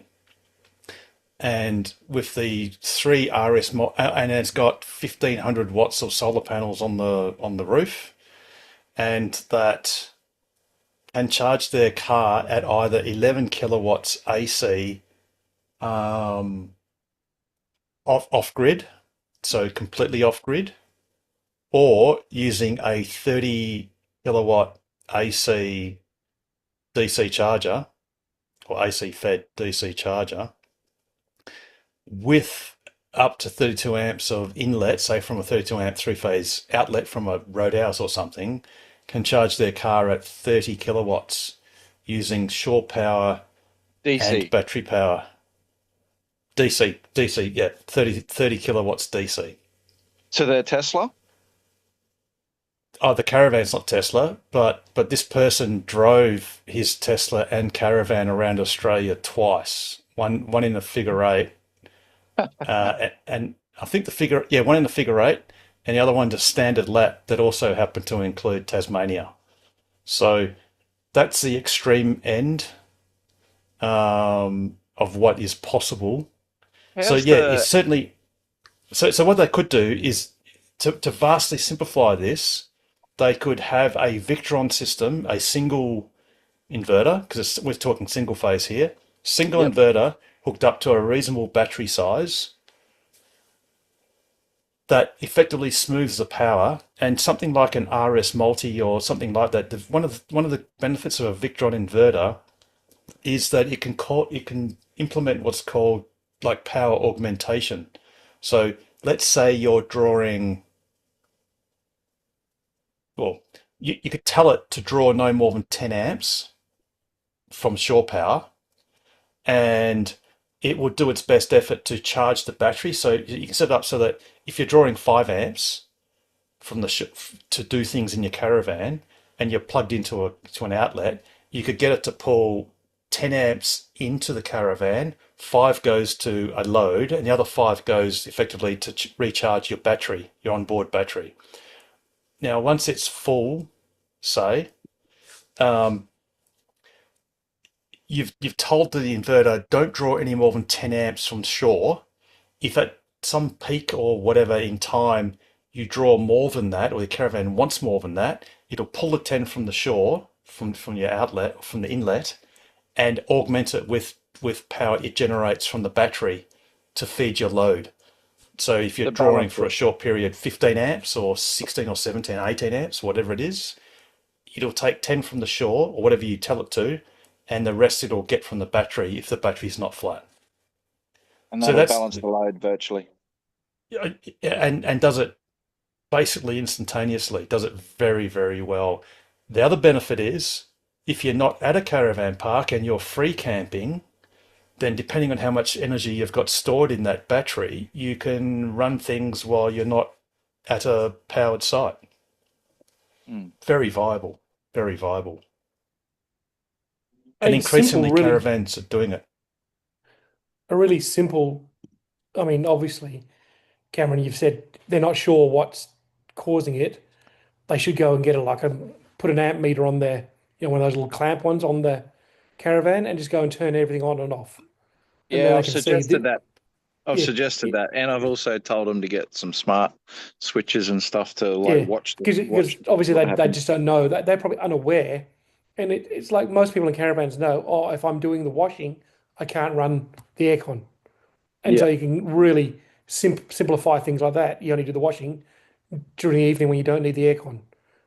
But when you understand what energy consumes of. Yeah, but it's not that hard. I mean, I'm thinking of my parents in their caravan. It was just a simple rule. If you can't boil the kettle when the aircon's running, it's as simple as that. And they understood that. You only have this much power come in. You can't use your induction stove if you've got the air conditioner. So basically the thing was the air conditioner was only on with it, and that was really simple. But Harold once again is giving you an excellent solution that takes a bit of brains. They can just go and buy an EcoFlow battery or a Solex battery or a Jackery battery that has there's lots of them that are quite bigger, but they fit under the bed of a caravan, and it'll have enough like a 4K inverter. So that would run everything in the caravan, but it would only ever draw the 10 amps from the source. So that therefore you as Hal was saying, it would buffer the electrics, because what's probably happening is it's a inverter air conditioning on and off when the washing machine or whatever. So you might find that's a really simple solution, $3,000-$4,000, as long as, but again, they don't understand power. They don't understand they get that's the issue. A lot of people an don't inverter understand that can burst out to 6 kilowatts, even though you get a lot of them there are 4 kilowatt inverters, but they can run 6 kilowatts for when you start up the induction or start up the aircon, and that way they wouldn't. Because what are they burning out? Are they burning out the just the cable? just where it plugs into the outlet, basically, whether it be on a box at a power Yeah, so pole it's or the at other the house. people's PowerPoint that they're burning Yeah, out, not yeah, their own yeah, yeah. cable. Yeah. And they're just Well, getting it replaced. yeah. So they're getting a bill to replace it anyways.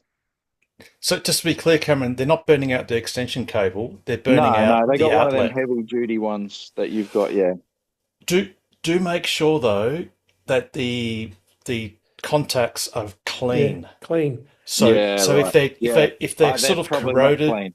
or tarnished, that could form a point of resistance, and that once you've got a bad contact, that It minor bit accelerates. of arcing can very, very rapidly overheat the Yeah, the plug and the socket, and you could be melting the socket. So that's actually a real thing. So I'd be Point looking cleaner. closely. Yeah, get some electrical cleaner or yep. some. I was Not going to say like a bit WD-40. of wet and dry, like a Like bit of wet and dry it's not sandpaper, happening but straight away. It takes, say, 4 weeks Yeah. to do it. Like like you said, it's like a overtime thing. yeah. Yeah, don't But use really, WD-40. Don't use no, WD-40, but use a No, proper no, electrical no, points cleaner. And what they no. should do is spray it in and plug it in and out a few times. Because the Okay, problem will yeah, be the caravan plug lies unused for weeks and weeks at a time. correct, It builds correct. up grime, and then if they're sitting there for 4 weeks, it's just a little bit higher resistance than it's used to. A question for the DC charger. How'd you get the handshake to work on the Tesla? oh no, it's a purpose-built DC charger. It's effectively a portable fast DC charger Yeah, right. that is all encompassing. These days, you can buy them for 2.5 grand. For a 22 kilowatt one, so it'll charge your car at twice the potential rate of a 11 kilowatt for about 2.5 grand. The ones I bought were substantially more than that, but had a maximum power output of 30 kilowatts, which, like I said, when I combine that with up to 32 amps three phase, which is 22 kilowatts, my van could easily produce another 10 kilowatts. Sorry, Yeah, 8 DC kilowatts, power. whatever it was, to get AC to feed into it. Yeah, Because, like I said, these Victron inverters, what they effectively do, and they can work in either single phase, which is one inverter, so single phase, or you can put them in a string of three, and they work together in a three-phase formation. They effectively, you tell it what the maximum is that it can pull from the grid, or from what they call shore power.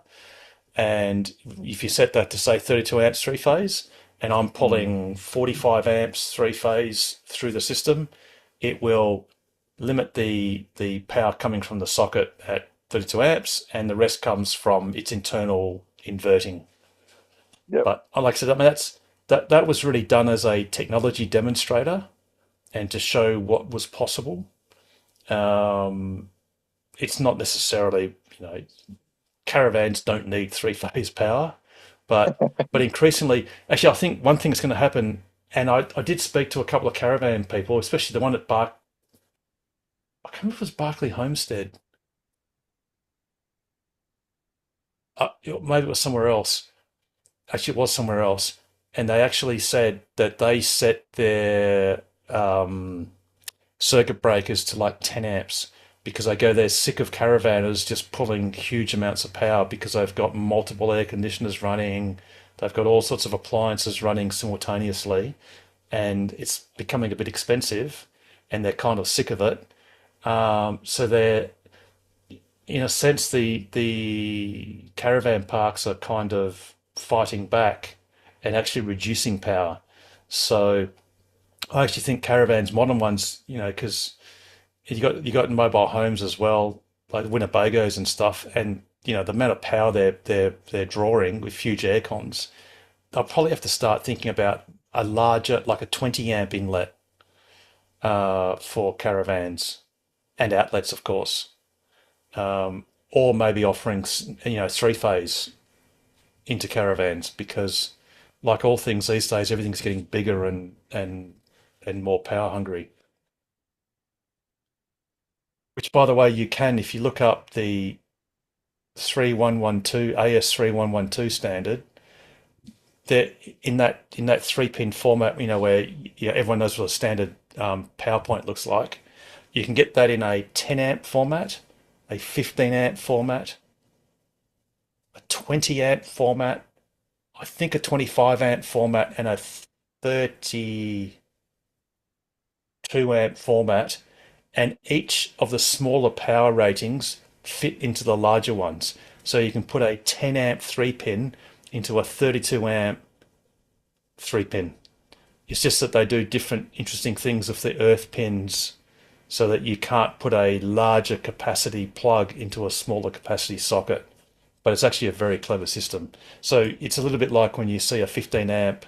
If you have a Tesla mobile connector, you'll see the two tails. The only difference between the 15 amp and the 10 amp is the active and neutral pin is bigger. Sorry, the earth pin is bigger. Yep. Sorry, on the 15 amp. The actual active and neutral are the same. When you go from a 15 to a 20 amp, the active and neutral pins grow similar size to the earth pin. And then on a 25 amp, the earth pin has an L shape on the 25 amp, and on the 32 amp it has a C shape. So they add that so that you can't put a 32 into a 20 and vice, all the way down. You can't put a 15 amp plug into a 10 amp socket unless you file down the earth pin, which you should not do. But sometimes people do. But don't do it, kids. All right. Any other questions or comments? Actually, into the last 20 minutes of the program, because we're going to, obviously, to be conscious of everyone's time, we only run these shows these days for about 2 hours, rather than the 3 or 4 that we used to do in the dark ages.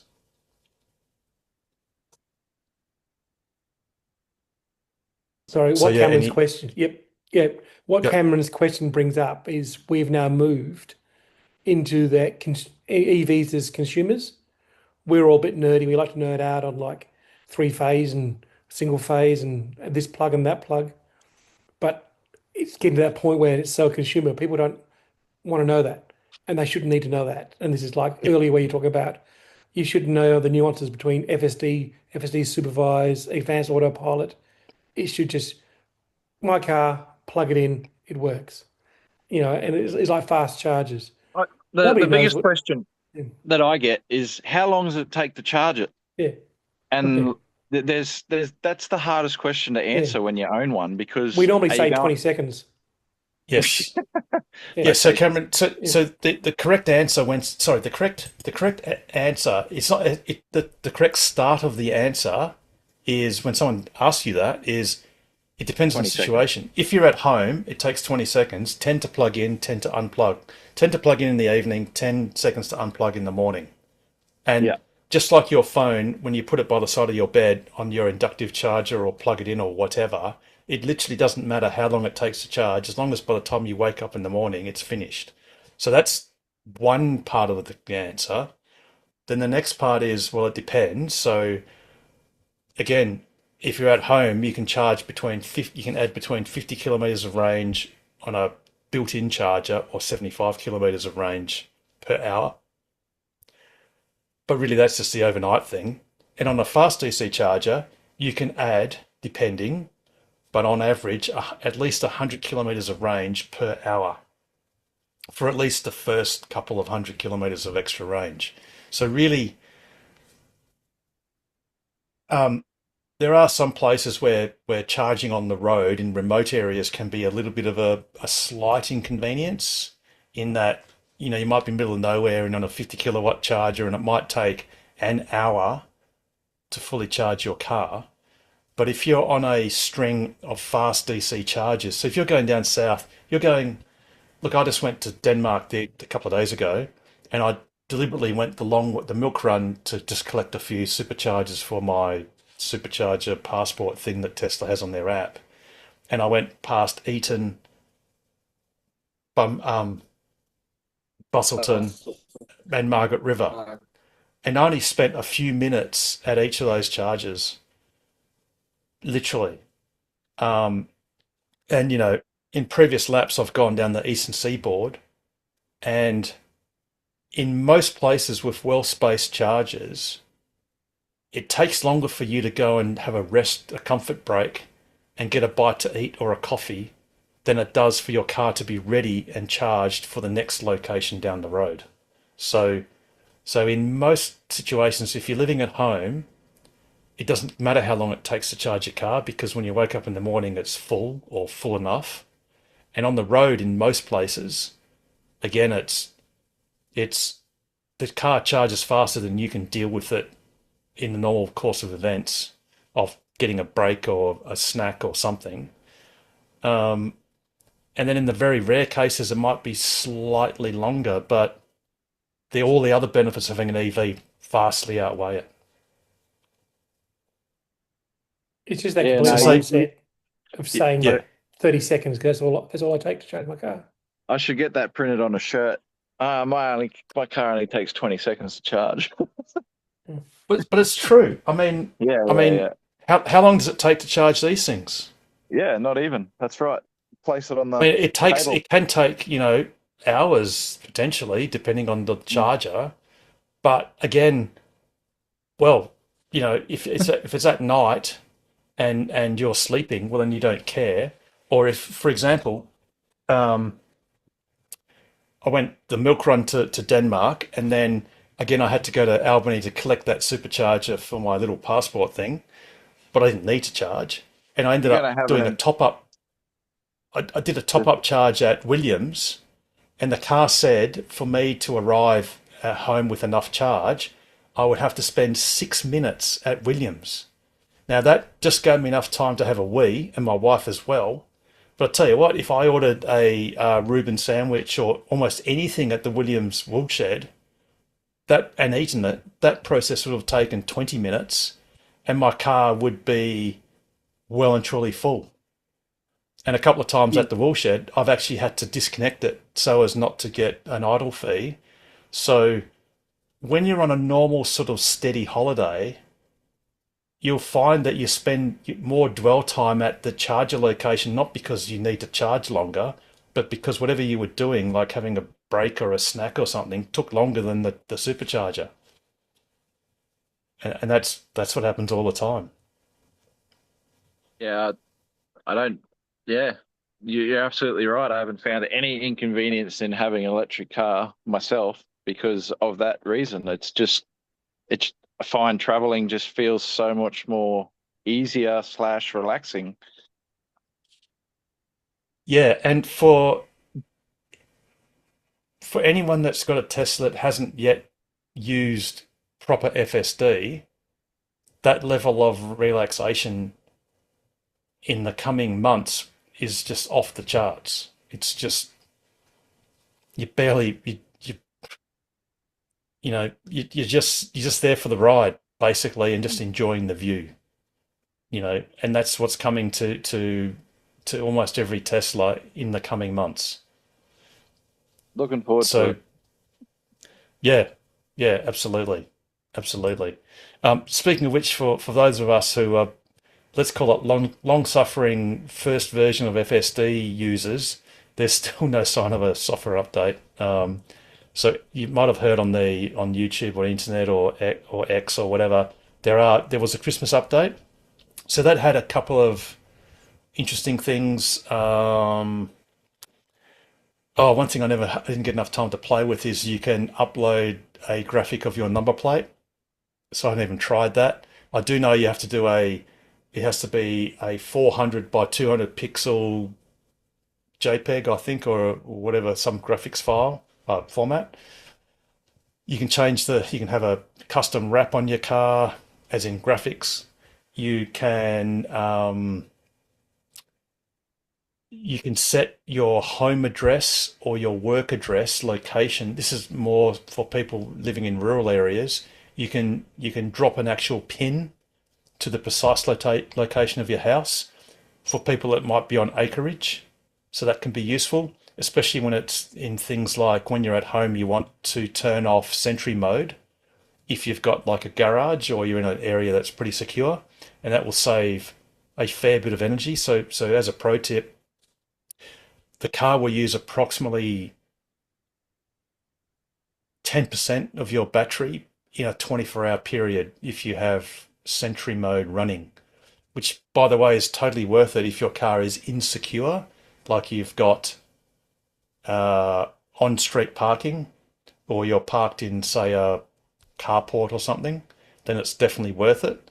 But otherwise, if you're in a secure area, you can set Sentry mode to exclude running at home or at work or at favorite locations, or a location that's been added to your favorites.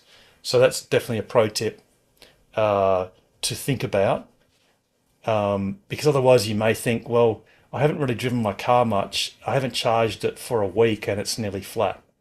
Why is that? And it's like, that's because there's this relentless, roughly 500 watts of power being used. So with people in more remote locations on a larger block of land, one problem is the car doesn't think of where you've parked your car as being home, because the actual address is on the street and you may be a couple of hundred meters inland from that. So that was a great feature. James, can you think of anything else that was coming up on it? Selfies. Oh yeah, you got selfies, and I tried it just once, so at least I could say I tried it.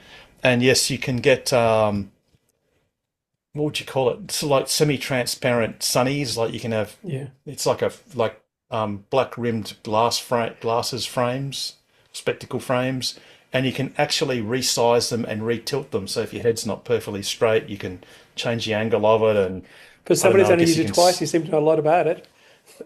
No, that's all I did. I literally got the dark rimmed sunnies frame and put it on myself and went, yeah, that's pretty dumb. And Check and then Harold's closed TikTok it. for And his yeah, car selfies. that's right. Yes, coming soon to my TikTok. That's right. So there was that. There was and I some think sound things, weren't there? Sorry? Some sound things in the toy box. I can't remember what it was called. I was just playing with it today. The walk away when it's locked with a fart sound. That's a good one. Yeah, and the horn. You can change the noise that, like what the car says when you toot the horn. Yes, Michelle. Yep. And actually, John, the one that you sort of alluded to is really useful, and it worked for me within like a meter of. Absolutely. In fact, I closed the door of my car and my phone was on the charger. Closed the door, went to walk towards my boot. This is in my car park, in my garage, and I heard this. It was actually a pleasant beep. It wasn't like a horn or anything sort of obtrusive. It was like maybe one or two beeps. I can't exactly remember. I turned around, and on the screen it lights up in a white screen with this sort of a symbol of a mobile phone with a question mark. And it's like, did you leave your phone inside? And I mean, God, I've left my phone in my car, dozens of times. I'd guess dozens over the last few years. So that's super handy, because if your phone is in your car and you close the door and you walk away, it's unlocked, and anyone can hop in your car, put their foot on the brake, and engage drive, which is either on the modern cars using the finger swiping up on the screen, or if you've got a stalk, you can pull the stalk down. Once your foot's on the brake, you can drive off. So they've got your car and your phone, so you can't even ring someone to tell them that they've stolen your car. So that's a great feature on this Christmas update, which we all got for free, which is another great thing. Like Elon Musk famously says, or has said, the first day you get your Tesla is the worst it'll ever be, because it will improve with age as you get subsequent software updates, all of which are free.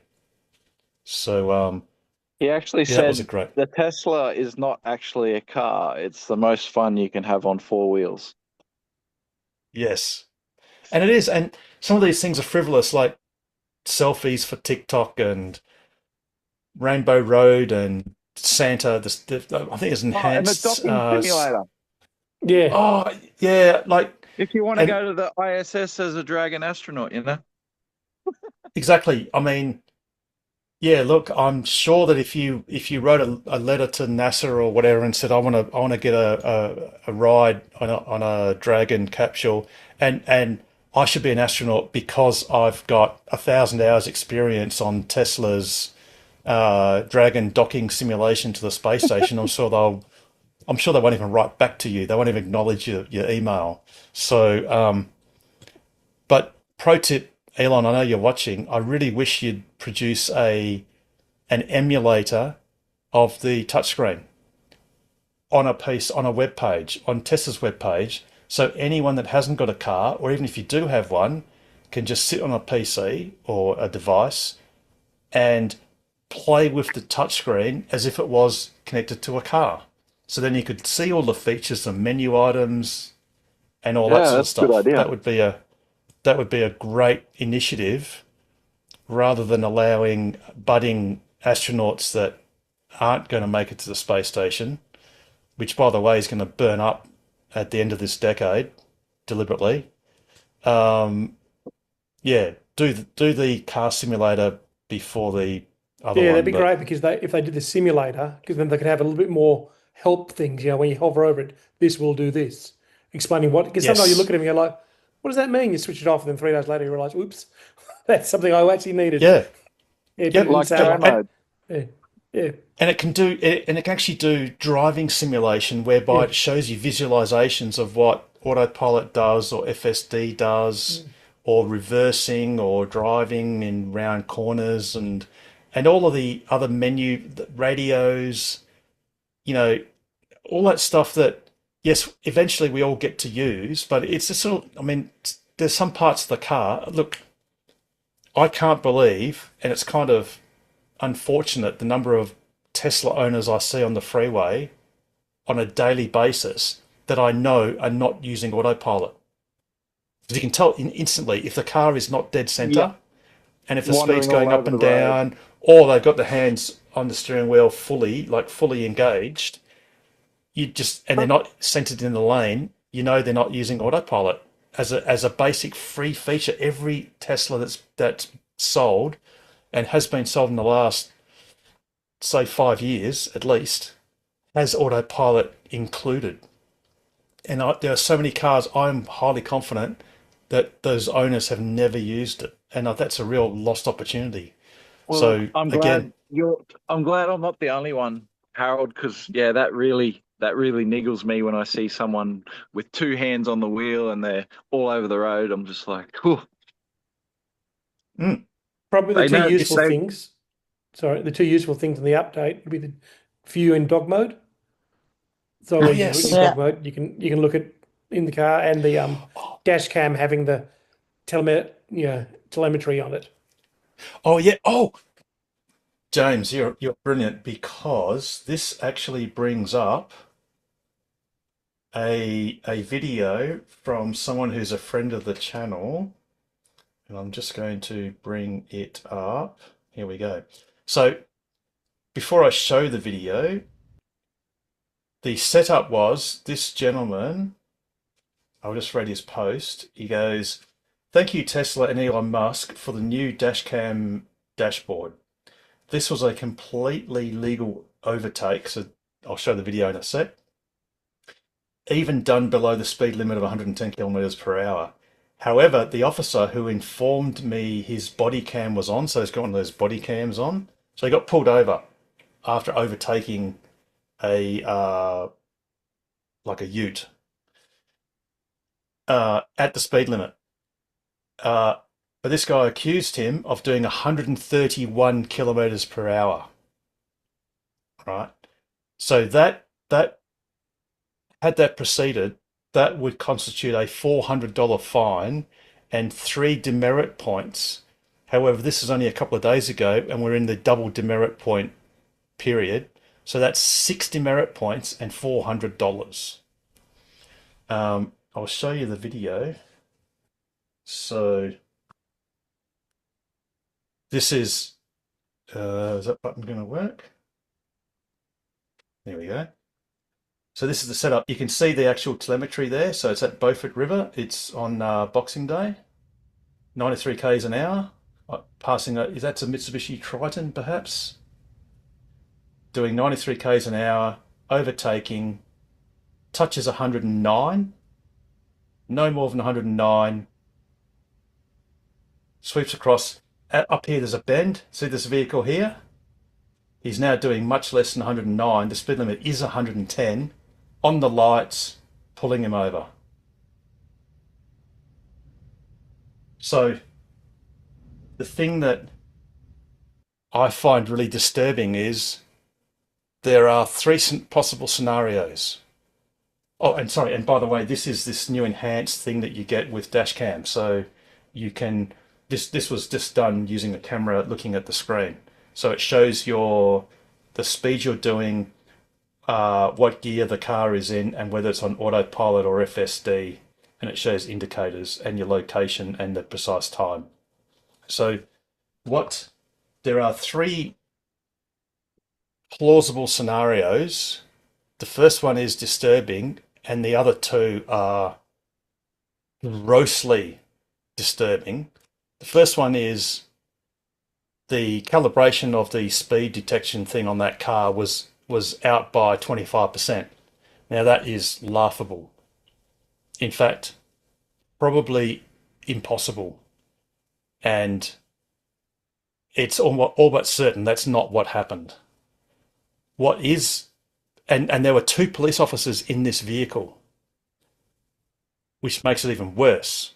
So the only thing that's plausible under any circumstance is either they kept a prior reading in the vehicle, namely 131 k's an hour, because I believe you can ask to see the reading, but they might say something like, oh, it's already been reset or whatever. So they either measured some other vehicle at a prior time doing that speed and not reset that radar or whatever it is, which is corrupt, because this guy was doing no more than 109 the whole time, and the speed limit was 110, or they simply fabricated it, that they just said, we'll just pull him over and we're just going to say it's 131. And what do most people do? Motorists are defensive, going, well, I didn't think I was going that fast. And he would have gotten a ticket with $400 and in double demerits, 6 demerit points. Of course, he told one of the officers, just look in my car and I will show you this. And what the officer ended up doing is saying, oh, well, give us your phone number and we might ring you back, which is a graceful way of backing away from what is on face value, a grossly corrupt interaction, criminally corrupt, by two police officers, because there were two in the car. And the police officer smartly said to Jason, oh, my body cam is being recorded, to which Jason said, well, so are the 8 cameras in my car, and have a look at this footage. I believe that the Commissioner of Police should become involved and work out what the pattern of fine behaviour was by this vehicle on that day, on Boxing Day, at around about 10 minutes to 11 on Boxing Day, down the Albany Highway. And what they should do is have continual telemetry of the speed measuring equipment recorded in like a tamper-proof recording mechanism, along with at least an continuous audio recording inside the vehicle, so you can hear anything like, oh yeah, let's get this guy because he looks like he's going quick, and we'll just say it's 131 k's an hour, because it was absolute rubbish, and provably so. So yeah, so actually, James, that's a great segue to a killer. This saved Jason $400, because after all, it's one person against 2 police officers if you take it to court. And sadly, the judge is understandably going to go 2-1 in favour. And they are sworn officers, sworn to uphold the law, honestly. and yet there is prima facie evidence that, because like I said, it's just not plausible that the equipment could be out by 25%. It's just not plausible. It's far more likely it was something a lot more sinister than that. To pull them But up anyway. like that is Allegedly. No, well, the thing is, police have to legally say allegedly. Yeah. I'm not in a court of Oh, law, yeah. so I can. It's prima facie. It's on face value. The evidence is irrefutable. And yes, and before anyone says, "Oh yeah, but we saw someone on X doctor the file, the recordings and all that sort of stuff." This was done contemporaneously, which is a big word for at the same time as it was recorded, effectively this is a screen recording at the time, so he wasn't And in that even case, home. your best thing to do is also, if the policemen have their body cams on, say, I want you to record this now. Yes, exactly.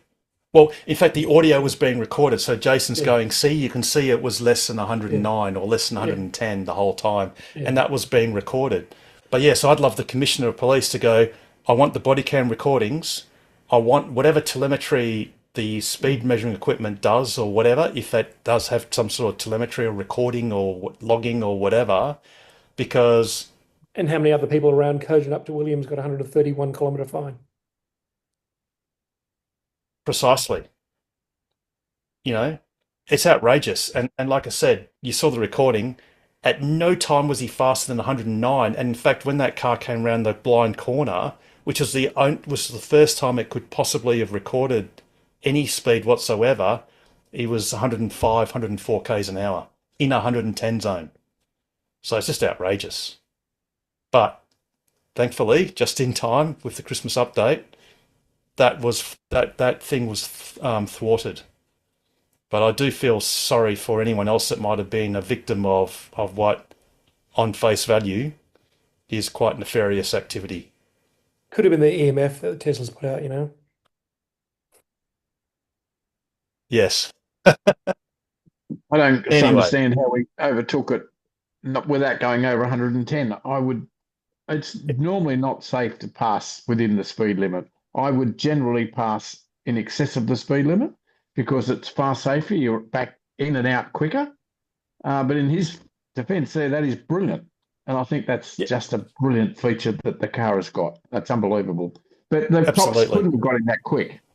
There was something wrong straight away in that recording, or like in what they've done.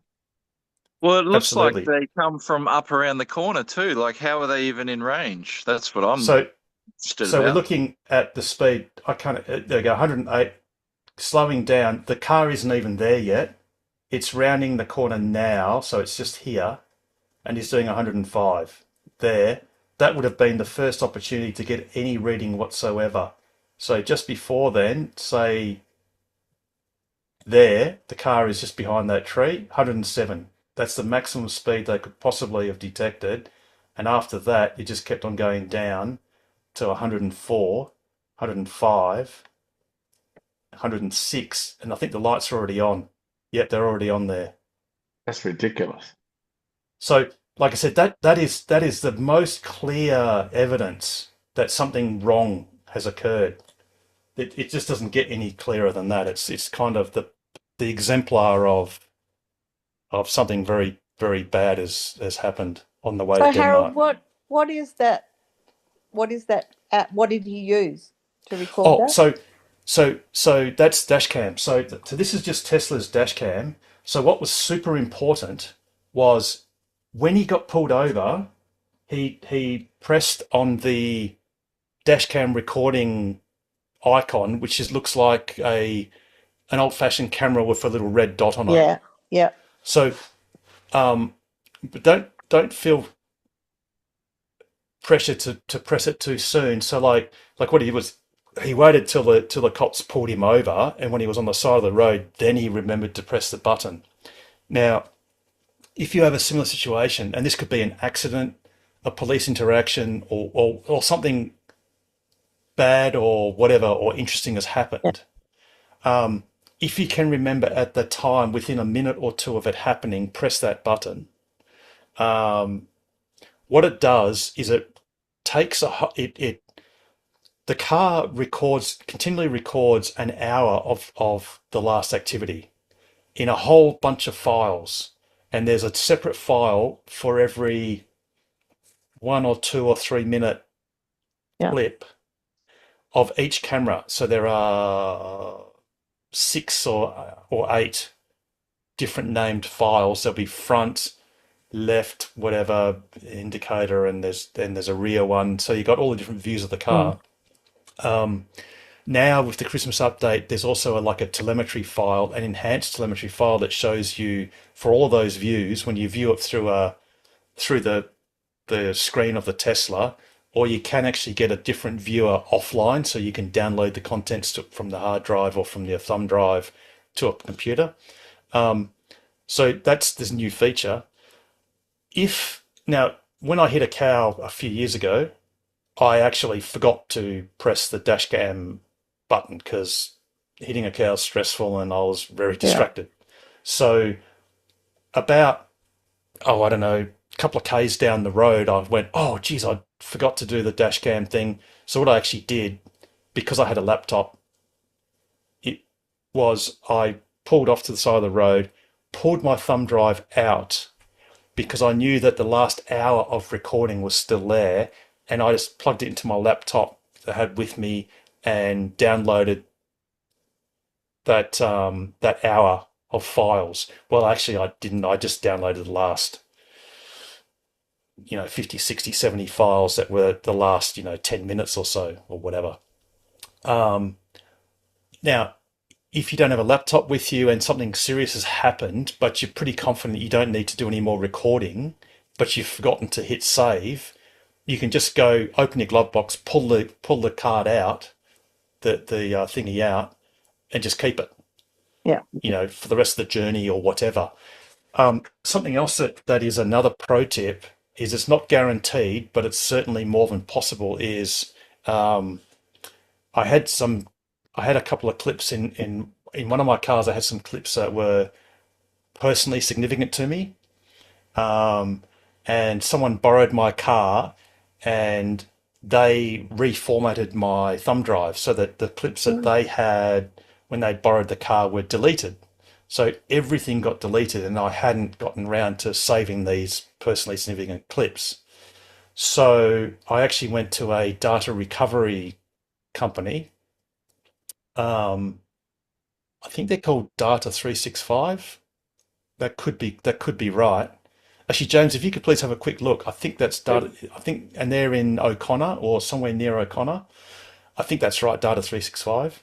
And got them recovered, got it undeleted, and it worked. So even though the car had been used a few times or quite a bit since then, what it does is it records the last hour, but it can store several hours onto a standard card. So the chances are that that last hour of recording will be recorded somewhere else on the card, and it won't actually be overwritten. I mean, there's a chance that that's the case. So not is all lost if you've either forgotten to record, because if within the hour you pull the card out and do something with it or keep it, then it'll be still there. And if worst comes to worst, if you just forgot, or sometimes when the police say, has anyone got dash cam footage of something, and you go, oh God, I think I saw that a couple of days ago. Well, it is still possible to undelete or undelete stuff that might have been deleted or whatever. So, but like I said, this enhanced viewing of showing your real-time speed in the recording is something that just came about with this latest Christmas update. Yeah. Which, like I said, in Jason's case, was perfect timing. So then he just got the police to look up. He captured that piece and and he was cops very to look in reluctant. the car. The copper, and the copper didn't sit in the car. He just sort of put his head through the window and kind of looked at it. But again, his body cam thing was recording, at least as alleged by the police, was recording. But I'll bet London to a brick that the body cam wasn't recording when they were in the car going around the corner going, hey, let's get this guy. Yeah. Yeah. Just quietly. Yeah. Anyway, enough of that rant. I mean, look, support cops, they've got a difficult job, but Yes. No good They've There's got to one be. in every crowd. I'm sad. They're a spectrum of human society. So Yeah. you got good ones, bad ones, and average and exemplary ones. So in Yeah. this case, perhaps it was one of the not so great. And there's more and more cops now having their own Teslas, so that may help the situation. Yeah, let's hope so. I mean, Jason did tag WA Police, Roger Cook MLA, Reese Whitby, ABC Perth, and Dashcam Owners AU. So, oh, and Elon Musk and Tesla. So, anyway, and it's on Ask Us Anything, which is even more important. It's got greater reach and more sway. Alrighty, it is. Wow, we're 15 minutes over time, so we might go last drinks as far as any questions or comments. I was going to do a share price thing prediction and whatever, but I think I might roll it over to 2 weeks' time because, like I said, next week we've got a casual meetup at the Good Company. It used to be called Bar, now it's just called Good Company in Karrinyup, just above the Superchargers, next Wednesday at 6:30. But Okay, Michelle, you're going to Harold, ask something. I was reading a post from Robin Dean somewhere recently about charges getting put on the Great 95 Northern Great Northern Highway. Yes. and about them being started in February. What's Yes. the story? So what's the what? Sorry. Is that for real? Is that Yes. No. It's very real. So Illumina Global, they are builders of battery-backed fast DC chargers. Yep. They've got approval from the Charge Up program, which is a dollar for dollar grant from the WA government to install a number, 6 or 7. I can't remember the exact number. I haven't got the spreadsheet open, but basically charges between Perth and Port Hedland. So with the first one starting at, let me just have a look. Well, so it basically charges with approximately 200-kilometre gaps I between know Perth Payne's and Fine. I'm Port. so very excited Payne's because Find. I'm living in Kew now, so I have to Yes. drive. I have to get from Kew to Dalwallinu, and I'm So very careful yes, so about Payne's the drive. Find. Yep. So Payne's Find is one of the locations. I'll that's just brilliant. very quickly get my spreadsheet up so that I can let you know. 2 seconds. It's called Gap Illumina Perth to Port Hedland. Here we go. So the locations will be. I must say the people at the Roadhouse at Payne's Find are happy to let you plug into their 10 amp plug there. Yes. So the locations will be Payne's Find, Kew, Curralundi, Coomarina we're not sure of, Capricorn Roadhouse, Oski not quite sure, and then you got Port Hedland. Oh my So goodness, it's about time. and that's gonna commence roughly February. Yeah. Let's call it February, March. So So next school holidays, I should be able to drive home in a very yes. relaxed manner. Yes, and in more news, so Lisa Marsh is the CEO of Illumina Global, based in the Sunshine Coast in Queensland. She also has publicly stated that Illumina have applied for ARENA funding to put chargers between effectively Adelaide and Perth across the Nullarbor. Wow. So, and she has stated that she intends for that to be done in June this coming year. So that's pending approval from ARENA. And again, that's dollar for dollar funding. And if that was the case, then that would solve the absolute cluster that is the Horizon Power portion of the WAV network across the Nullarbor, because if you want some, it's not even entertaining. If you want to get angry, have a look at ChargeFox every now and then and PlugShare, and just see there's live status of various charges along the Nullarbor. And as we speak now, I'll just check that it's still the case, but Baladonia has been offline. Yeah, it's still offline. So Baladonia, which is the black pin, has been off for more than a week now. It's just dead. The whole site's dead. And if you look on PlugShare, there are also some very concerning posts at Mundrobilla Roadhouse, whereby EV owners are effectively being castigated by the management or owners of Mundrobilla for using the DC charger, for which they very clearly and openly say, we hate this charger, we hate EVs, we hate the fact you're using this, we wish you wouldn't use it, you should have bought a diesel vehicle instead. They're relatively new owners. They're about 12 months roughly they've been there. At Mundrobilla?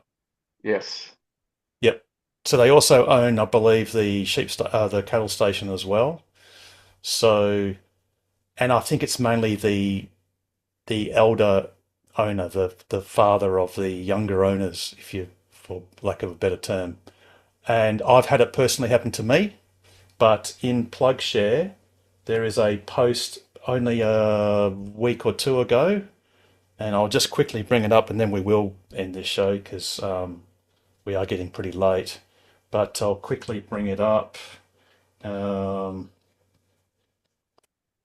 Though, Harold, because Majura Pass is like absolutely rock solid, guaranteed 11 kilowatts. No, it reduces down to 9, 9, James, sorry. after you, yes. So if you look at Mundrobilla, so view more.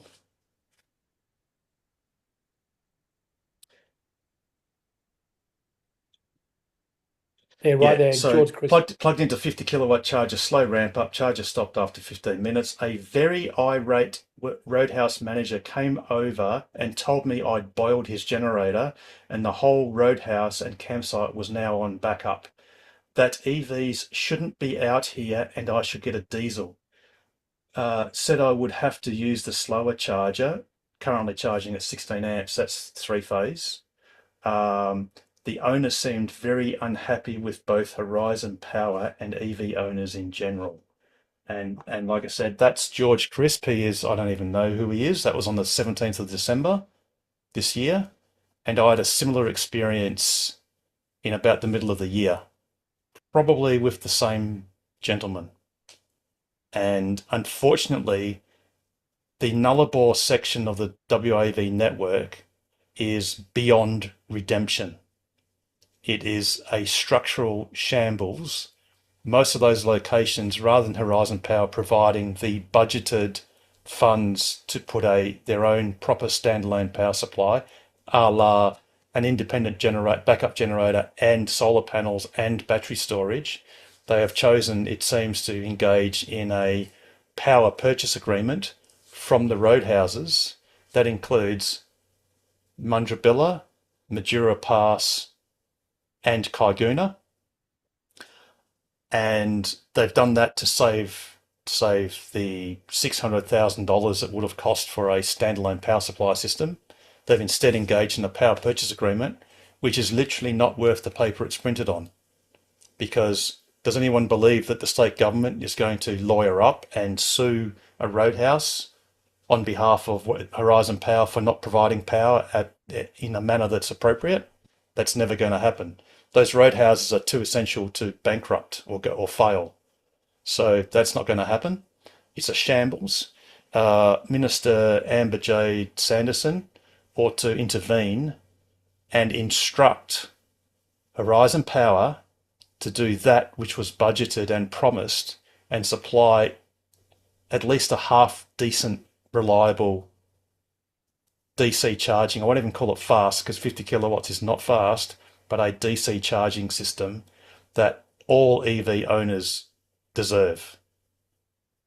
And it's outrageous that this is allowed to fester, and probably will indefinitely, unless we can get to the ear of the minister, in particular, or the state government in general, to fix this problem. The other wrinkle is even at Baladonia, which is an off-grid site, appropriately installed and whatever. I, again, on one of my last laps, had the bitter experience of turning up, and I didn't know it was offline because I had poor communications at the time, and the ChargeFox app wasn't working properly. So I didn't notice the black pin at Baladonia when I approached it. After leaving Kaiguna, because I was only getting 20 kilowatts or 24 kilowatts at Kaiguna, because again, they've had to dial the power down, because if they use more power than that, it blows up their generator. So Horizon Power's solution to that was just dial down the DC charger. The same thing they've done at Majura. What's the name pass? On the way to Exmouth.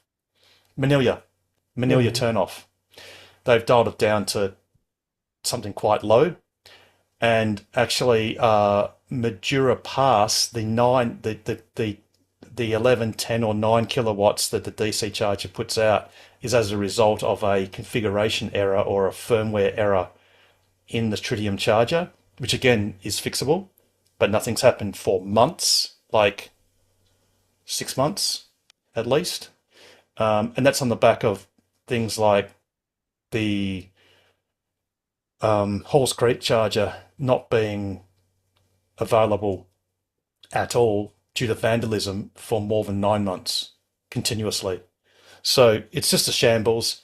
Hopefully, to put a positive spin on it, if Lisa Marsh and Illumina get the ARENA funding, then she has committed, they have committed to installing, I think they are 400 kilowatt hour battery storage, and I think it can supply in excess of 200 kilowatts. I think per nozzle, and I think when it's shared, it's 360 kilowatts or something like that, across the Nullarbor, which would effectively fix the NRMA problem at Nullarbor Roadhouse and at Border Village, and the woeful WAV network problem across the rest of the Nullarbor. So fingers crossed, Michelle, you're going to be excited in February, March for Payne's Find and most of the rest of the Great Northern Highway, and fingers crossed in June, July, look, maybe August at whatever. Maybe we can fix up this Nullarbor. So yes, fingers crossed for some positivity in fast DC charging into 2026. Yes. Alrighty. I think unless anyone else has got any other last question or comment, we might start to wrap this up.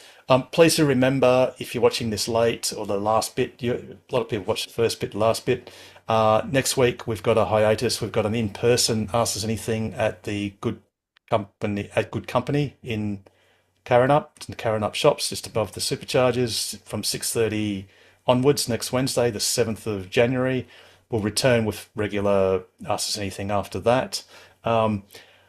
We really do wish everyone a very happy new year. And like I said, hopefully we'll have a bit of a more positive charging new year. And there's a lot of things happening with Tesla for us owners of Teslas and some of us fortunate ones that might have ownership of some shares. I'd normally ask Pete how he would round out an awesome show like this. And he would obviously say, as always, stay safe, stay sustainable, and stay ahead of the curve. And I would always retort that the best way to do that is buy a Tesla join TOCWA and ask us anything about accelerating the world's transition to sustainable energy and abundance. And like I said, please everyone have a wonderful new year in the next couple of hours, and do have a great break for the next couple of weeks, and I really do look forward to seeing you on next fortnight's episode of TOCWA's Ask Us Anything. Good night, everyone. Harold, thanks for your efforts. Night. Happy New Year. You too. Good night.